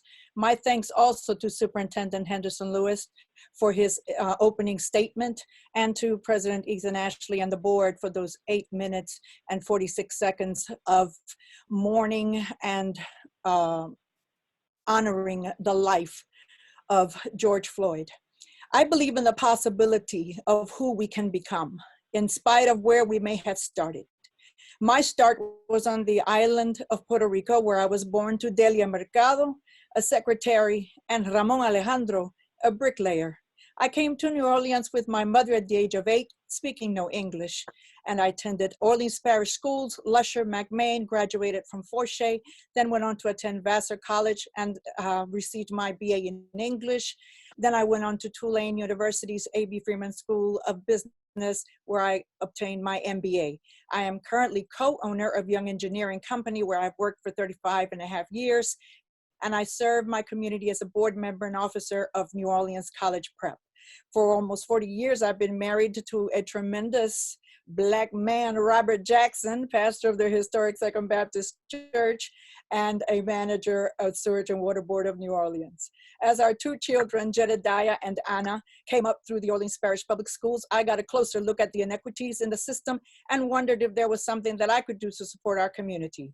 Unable to run for school board at that time, I committed to becoming more involved in public education through my children and their friends.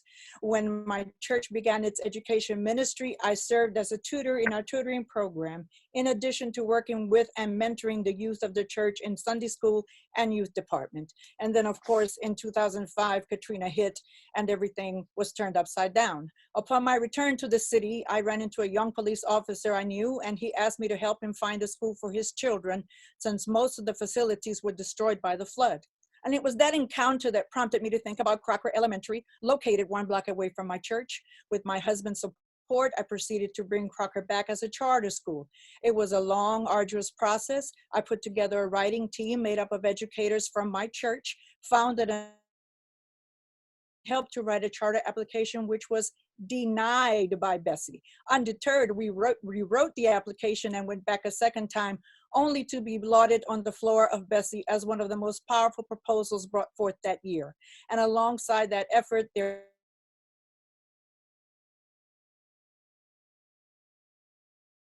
$23 million facility standing in the same location. As someone whose life has been shaped by education, I have worked in the trenches to improve the quality of public education for all of our children. I've spent many years deeply involved with their educational growth and progress as a parent, a pastor's wife, a tutor, a community advocate, a charter school founder, and a charter school board member, with the aim of building a strong middle class and helping our city flourish. And as a member of this board, I want to continue the work I've done by finding ways to assist our students and families through these pandemic times, supporting quality teacher training and helping to build parental engagement and support. If the first 6 months of this year have shown us anything, it's that there's much uncertainty and instability to work through, not only in our system and city, but in our nation and world. But where there are great challenges, there are greater opportunities for growth and forward movement. And I know the challenges well. I'm a child of divorce, raised by a single parent, migrating to a place whose language and culture was foreign, going from a working class environment to the Howard Holtz of learning, and of all things, majoring in English, my second language, working to rebuild my home, my church, and reopening Lawrence D. Crocker Elementary after Katrina, overcoming 3 different primary cancers, thyroid, breast, and T-cell lymphoma, assisting my husband in keeping our church informed and connected through this pandemic, all while working to keep my company Bible, contributing my time and efforts as a member of the NOLA College Prep Governing Board, and taking care of my 90-year-old mother who lives with us. I am not afraid of a challenge. I am afraid of not answering the challenge. Why do I was able to get to this point in my life, blessed by God, to have overcome and achieved so much? Because someone was there for me, standing in the gap, whether it was my mother who worked 2 jobs to keep us fed, clothed, and housed, or my teacher from Fortune, Mr. Johnny Jones, who brought history to life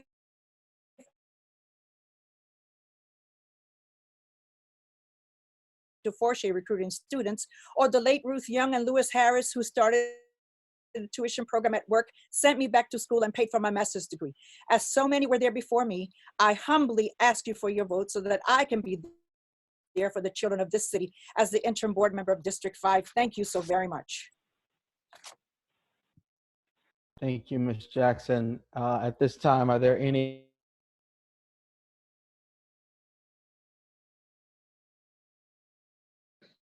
Yes, sir. You're a very busy lady. Yes. With your time commitments to your business, I understand what it takes to run a business and the demands. Will you have the time to make meetings and go to conferences and do all of the things that are going to be required of a board member? Yes, I will. I've been working at this business, like I said, for 35 and a half years, and I have co-workers and co-owners who totally understand my commitment to my city. And I've been leaving out for meetings, attending conferences, attending board meetings at all hours of the day and night. And they're used to my going and coming, and they fully support it. So I don't have a problem with that. Thank you. Thank you. Any other questions from my colleagues or comments? I just have a general comment. Yes, Ms. Nuyu. I just want to thank all three of the applicants. It's wonderful to see such talent and breadth of commitment and folks wanting to work alongside of us to make the world better and New Orleans better for all of our students. And it's a brave step to put yourself out there publicly. And quite honestly, we're super fortunate to have three wonderful candidates who were taking that civic engagement and willing to give of themselves to help our students and families. So I just want to thank, regardless of outcome, all three of you for your nominations. And I know almost all of us spend a lot of time on the phone with all of you, and there's more of us than you, getting to know you, and we appreciate everything and your commitment to our children. Regardless of outcome, our kids need you, and we hope very much that you will stay deeply engaged and maybe get even further engaged with our efforts to support them. Thank you. Thank you so much. At Mr. this time, President? Please, Mr. Brown. I just wanted to say hello to Mr. Jackson. I don't believe Ms. Jackson. Hey, Mr. Brown, how are you doing? Good to see you. Good seeing you again. Thank you. Great. Hearing no other comments from my board members, I will yield back to our board counsel. Do we have any public comments on this item? Yes, we have Karen Barron.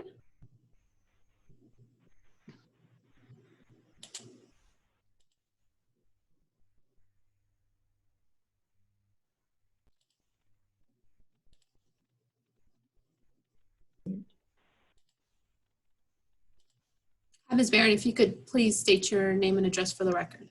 Yes, I'm Karen Barron at 1229 Lower Line, 70118. I had prepared, I'm speaking in support of Ms. Jackson's candidacy, and I had prepared some remarks, but she's covered almost everything I was going to say. You can tell what a spirited woman she is. I have worked with her in her private tutoring, not the private tutoring, but the after-school tutoring that she has done for children. And in that capacity, I've seen her organization and her dedication to helping the children who need extra support. I've also seen how she has gone onto the state's website and gotten the curriculum plans and found test prep questions so that we were really working to tutor them according to Common Core. I also want to praise her for her work with establishing Crocker Charter School, and especially with the work she did in creating, supervising or helping determine the program for that building. She really believes in the importance of technology and the arts in the curriculum. And therefore, the new Crocker building has a black box theater and a sprung dance floor, as well as a library, all named after people who helped contribute to the charter organization. She is, as you can see, full of energy. I really admire her so much, and I have been very, very grateful to work with her. I don't think you could have a better candidate. Thank you. Thank you so much.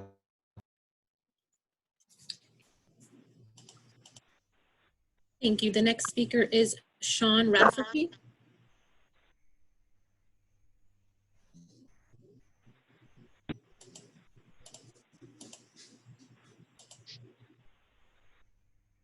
Unmute. Okie doke. Hello? Yes, hi. We can hear you. If you could Okay, please state good. your name and address. Sean Rafferty, 1131 3rd Street, New Orleans, 70130. I have known Grisella Jackson since college. After Katrina, she recruited me and others to join her on a startup charter school board. She entirely conceived and quarterbacked our grassroots effort. We still serve together on the New Orleans College Prep Board.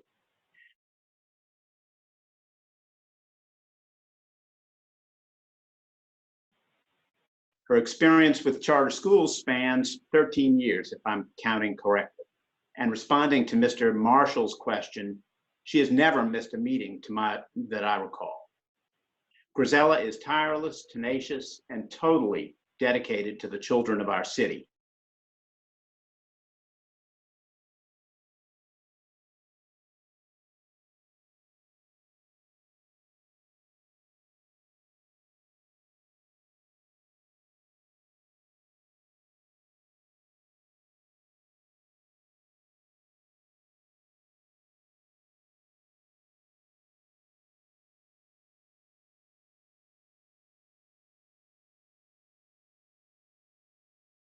Through COVID recovery and next steps.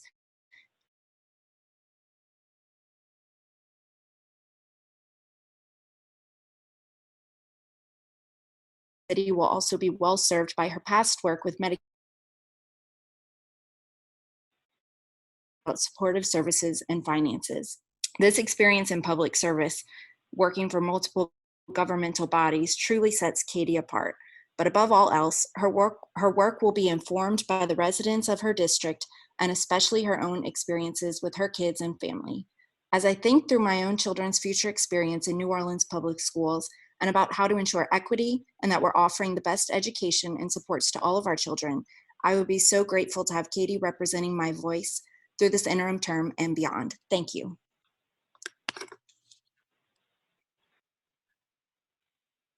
Thank you.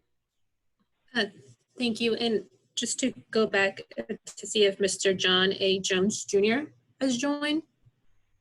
Mr. Jones' phone dropped the call. If he's able to dial back in now, we can allow him to speak. I'm seeing a question in the chat box. Okay. This may be it, this number.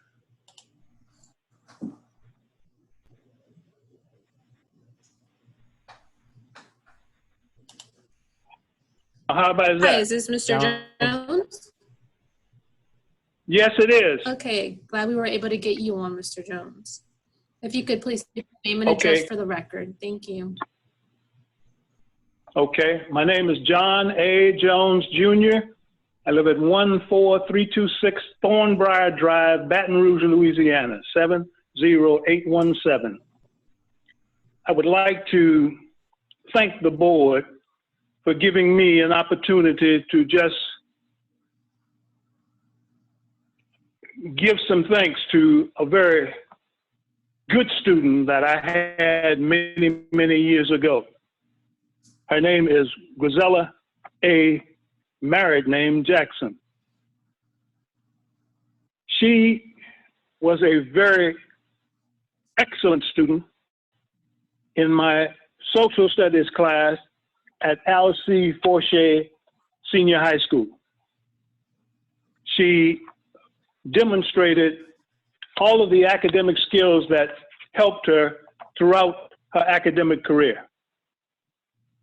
But I must add a footnote here, is that there was a very strong parent in the form of her mother, who worked with she and I both to develop Grisella into a very, very excellent student. But she took all those skills and she motivated herself and went through the undergraduate program at Vassar. She went on and completed graduate work at Tulane University, and she has demonstrated how she has a basic love for education. It has been a treat to be able to work with Grisella over the years. I know that it would seem like a relationship of knowing a person at the high school level throughout her adult years doesn't always work out. But for us, we have known each other and we have worked together on various projects. Perhaps the one that comes to mind very quickly is the charter school application that we developed for the Lawrence Crocker Elementary Arts and Technology School. We were very, very fortunate to be able to put that program in writing, have it accepted by Bessie, and we even did the groundbreaking of the ceremonies to add that new school to the Orleans Parish School Board in 2010. She's done a marvelous job of working with not just her own educational pursuits, but that of her married life with her children, and then extending that to the community. So I would think, pardon? That's your time. Okay, I'd just like to thank the board for the opportunity. I hope that you will give favor to Mrs. Jackson. Johnny? Johnny? Yes. Yes. This is John Brown. I just wanted to say hello to you and let all of you know that Johnny Jones was not only an outstanding teacher, but a supervisor and director here in Orleans Parish for a number of years. Just saying hello to you, John. 38 plus, John. Yes. Thank you so much. It's so good to talk to you. And there's some other names on there. Nolan Marshall, I remember him and his father. And also, Mr. Koppel, your father was on the board when I was a supervisor. Yeah, yeah. Thank you so much. Thank you. Thank you. That is our last public comment. Do we have any other questions or discussion from the board? If not, I will entertain motions to nominate an interim board member for District 5. Once those nominations are received and nominations are closed, the board members will submit their votes to me privately, and then I will read the tally of the votes. So at this time, I'll open the floor and entertain motions for nominations.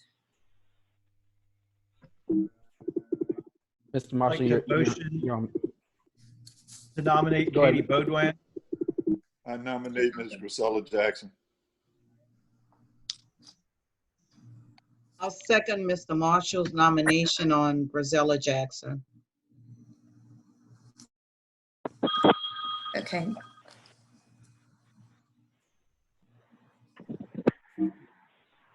Is there a second to Mr. Koppel's motion to nominate Ms. Beaudoin? I'll second.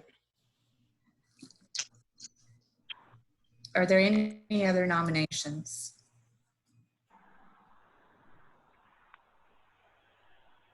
If not, I'll entertain a motion to close nominations. I'll close the nominations at this point. Ms. Ellison has moved to close nominations. Mr. Marshall has seconded.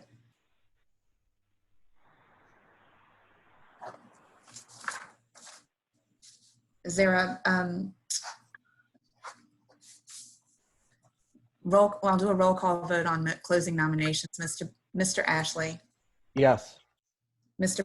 Brown, Yes. Ms. Ellison, Yes. Mr. Cleben, Yes. Mr. Koppel, Yes. Mr. Marshall, Yes. Ms. Newell Houston. Yeah. Nominations are closed, and so we've got two nominees, Ms. Bodwin and Ms. Jackson. Now I'll ask the board members to submit your votes to me for either of those candidates privately. How do we submit privately? How do we? Through the submit chat out? function to me. Okay, so send it via chat? Via chat directly to me.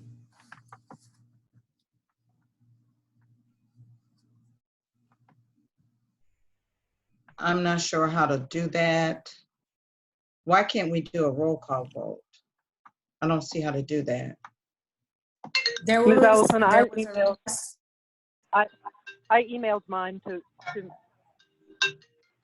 board council.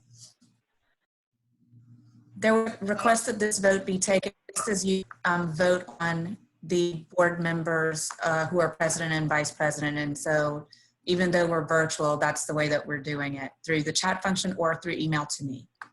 But I can't see, I don't see how I can do it via chat directly to you. I think it goes to the masses.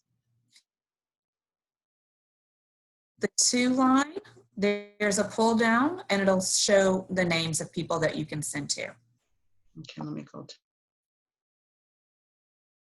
to line for chat. I don't see it. I don't see it. Ms. Ellison, why not just email your, I can. Yeah, just email it to board council. So where am I emailing it to?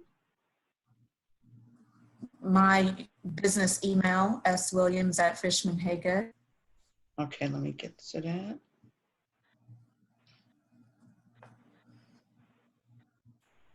Okay. Vote. Okay.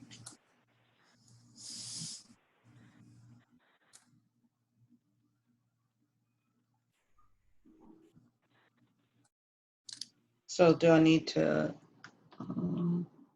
item, what's the item number, 5.1? Yes. Okay.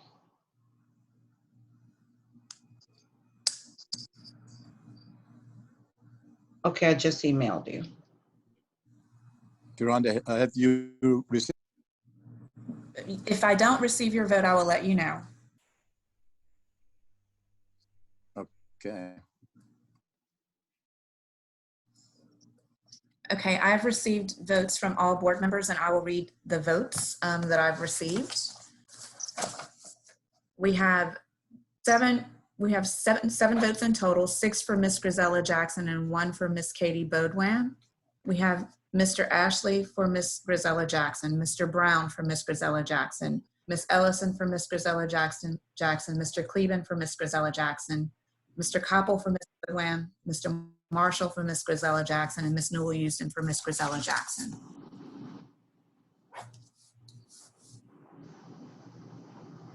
At this time, I guess congratulations is in order to Ms. Jackson. And I would actually like to also turn it over to my colleague, Mr. Cleben. Thank you, Mr. President. First and foremost, I want to thank Ms. Jackson. I have had the privilege of working directly with her for many years, and I've absolutely no doubt she will succeed me with great efficacy and integrity, and will dedicate her heart and soul to the best interests of children and families in New Orleans.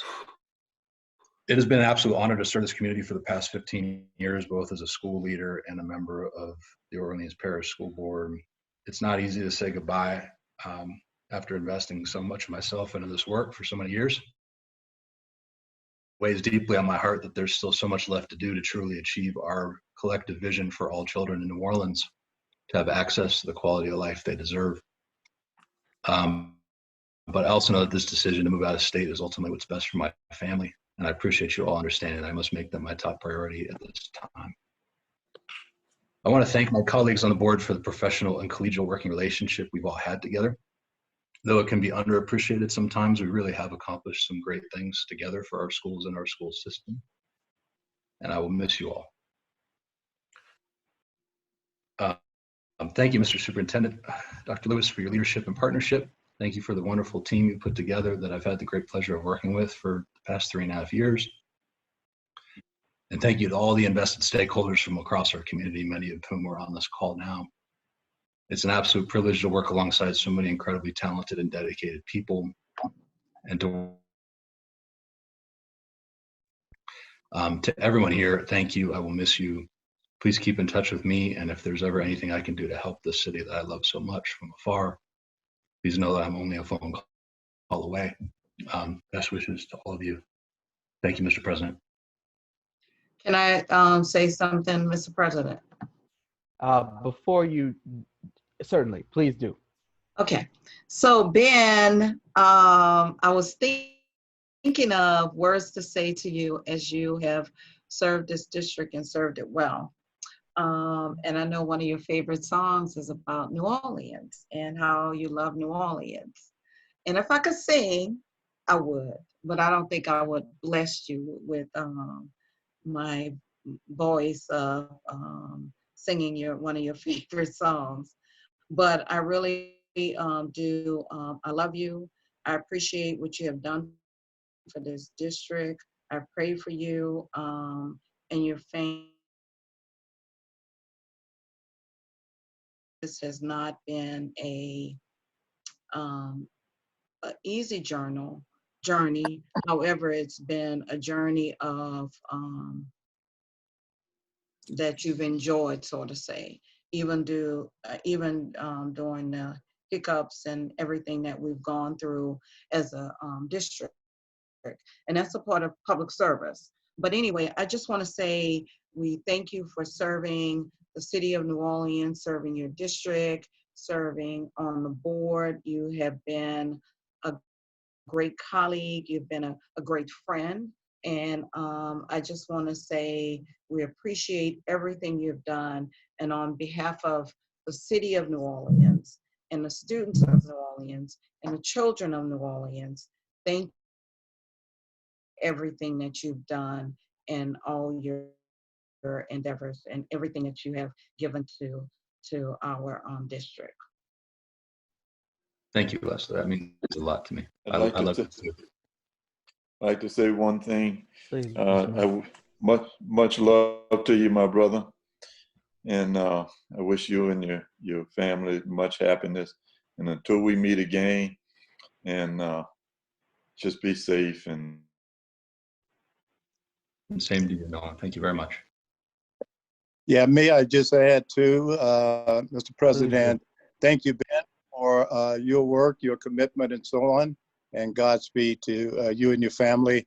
And Leslie, what's his favorite song? We may want to help you sing it. What's the favorite song?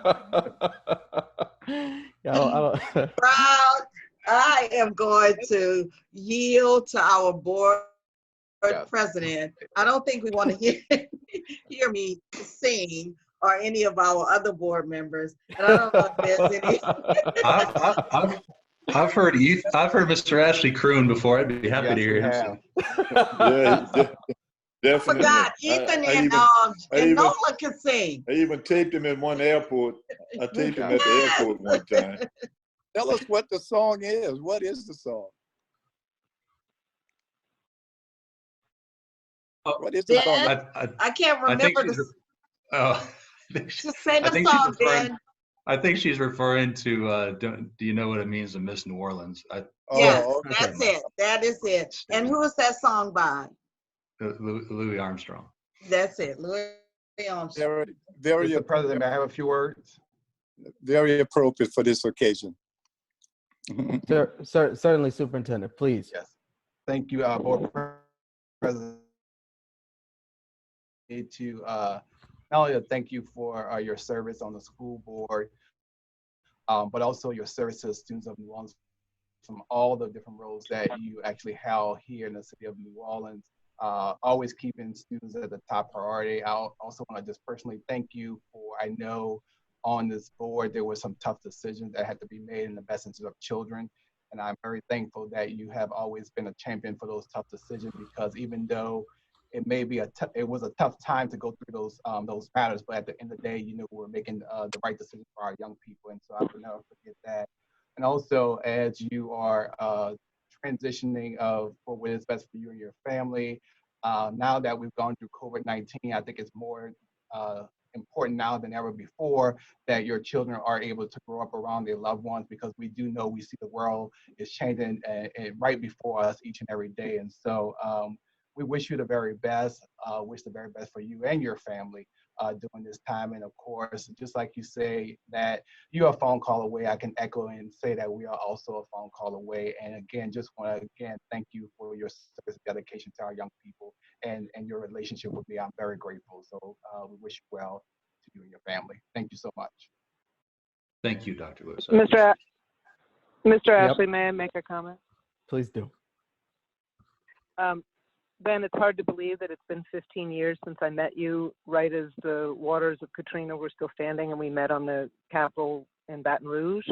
And your fierce dedication and humility and service to our students is unparalleled. So thank you very much for those years of service and supporting the future of our city. We will always be indebted to you. Thank you, sir. Mr. Koppel?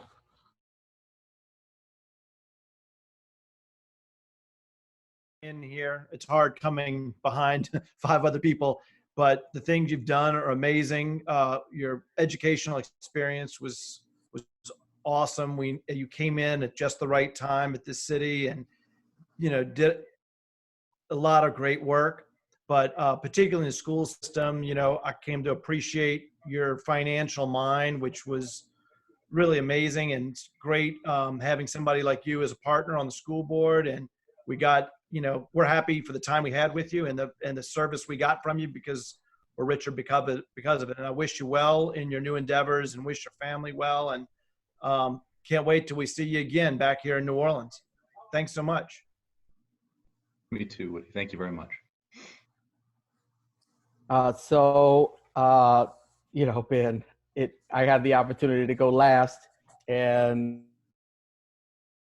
probably at this point, if you don't know, I had the opportunity to be voted as board president, which has been an honor. And many would joke and say that I missed my seatmate, and I did, and I do, my friend.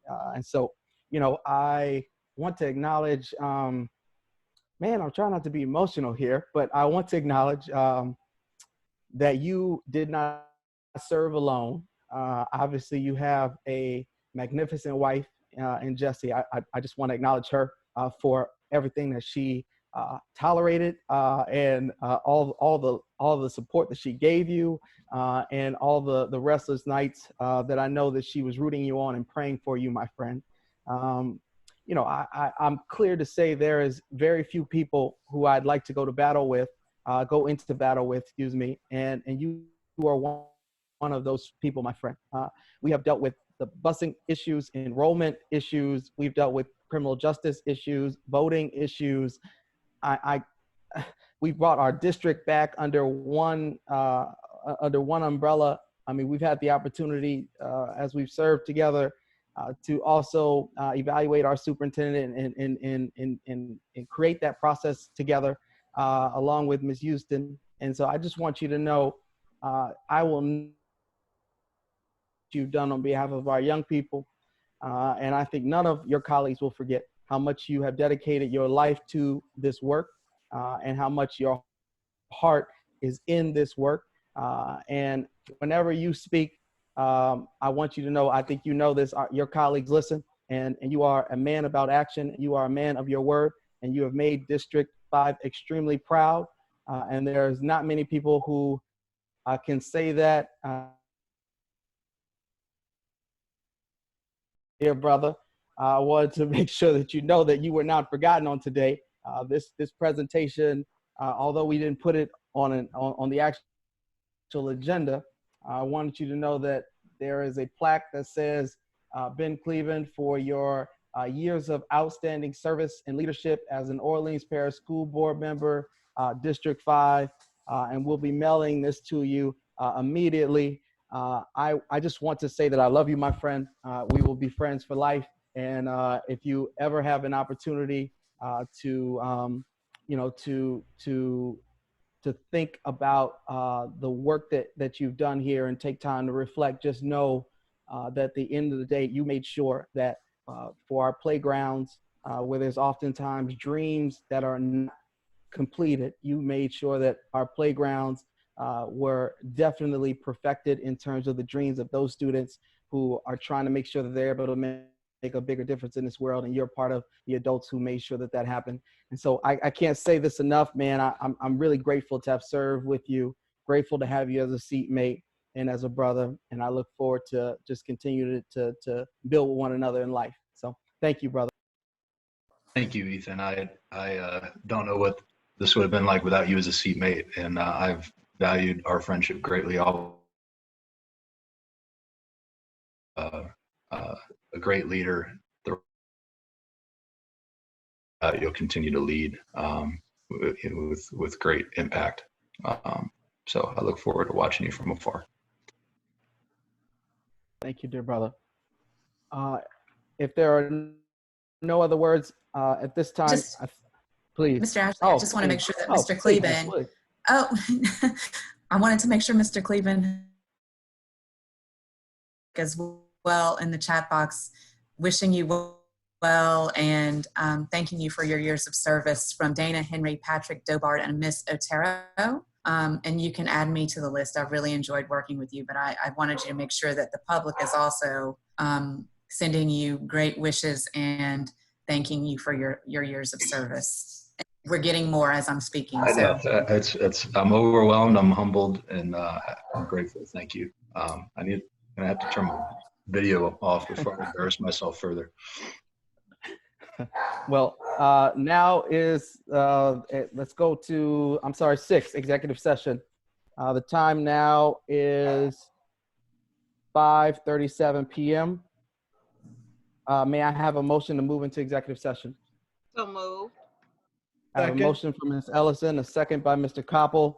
I'll yield to board counsel for a roll call vote.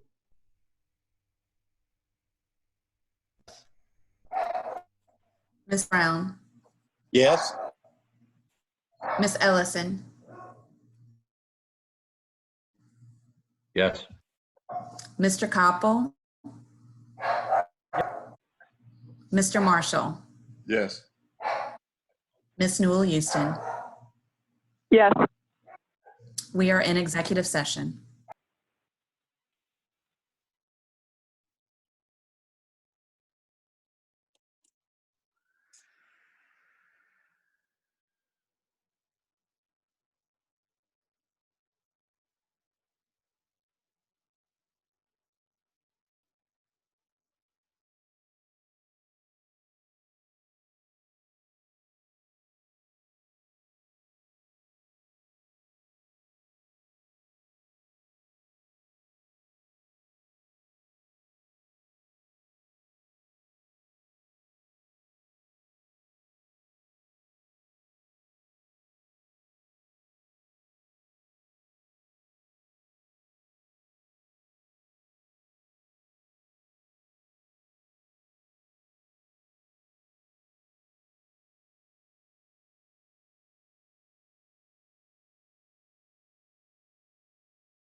Are we back?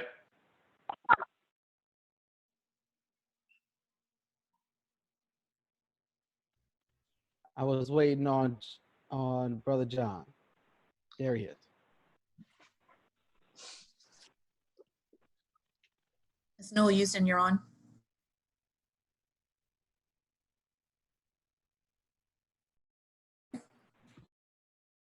All right, calling back to order the June 11th, 2020 Orleans Parish School Board Business Meeting. The time now is 6:40 p.m.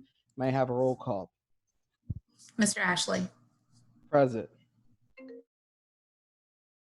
Here.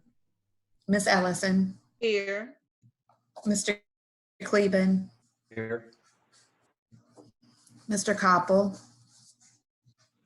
Mr. Marshall. Here. Here. We have a quorum.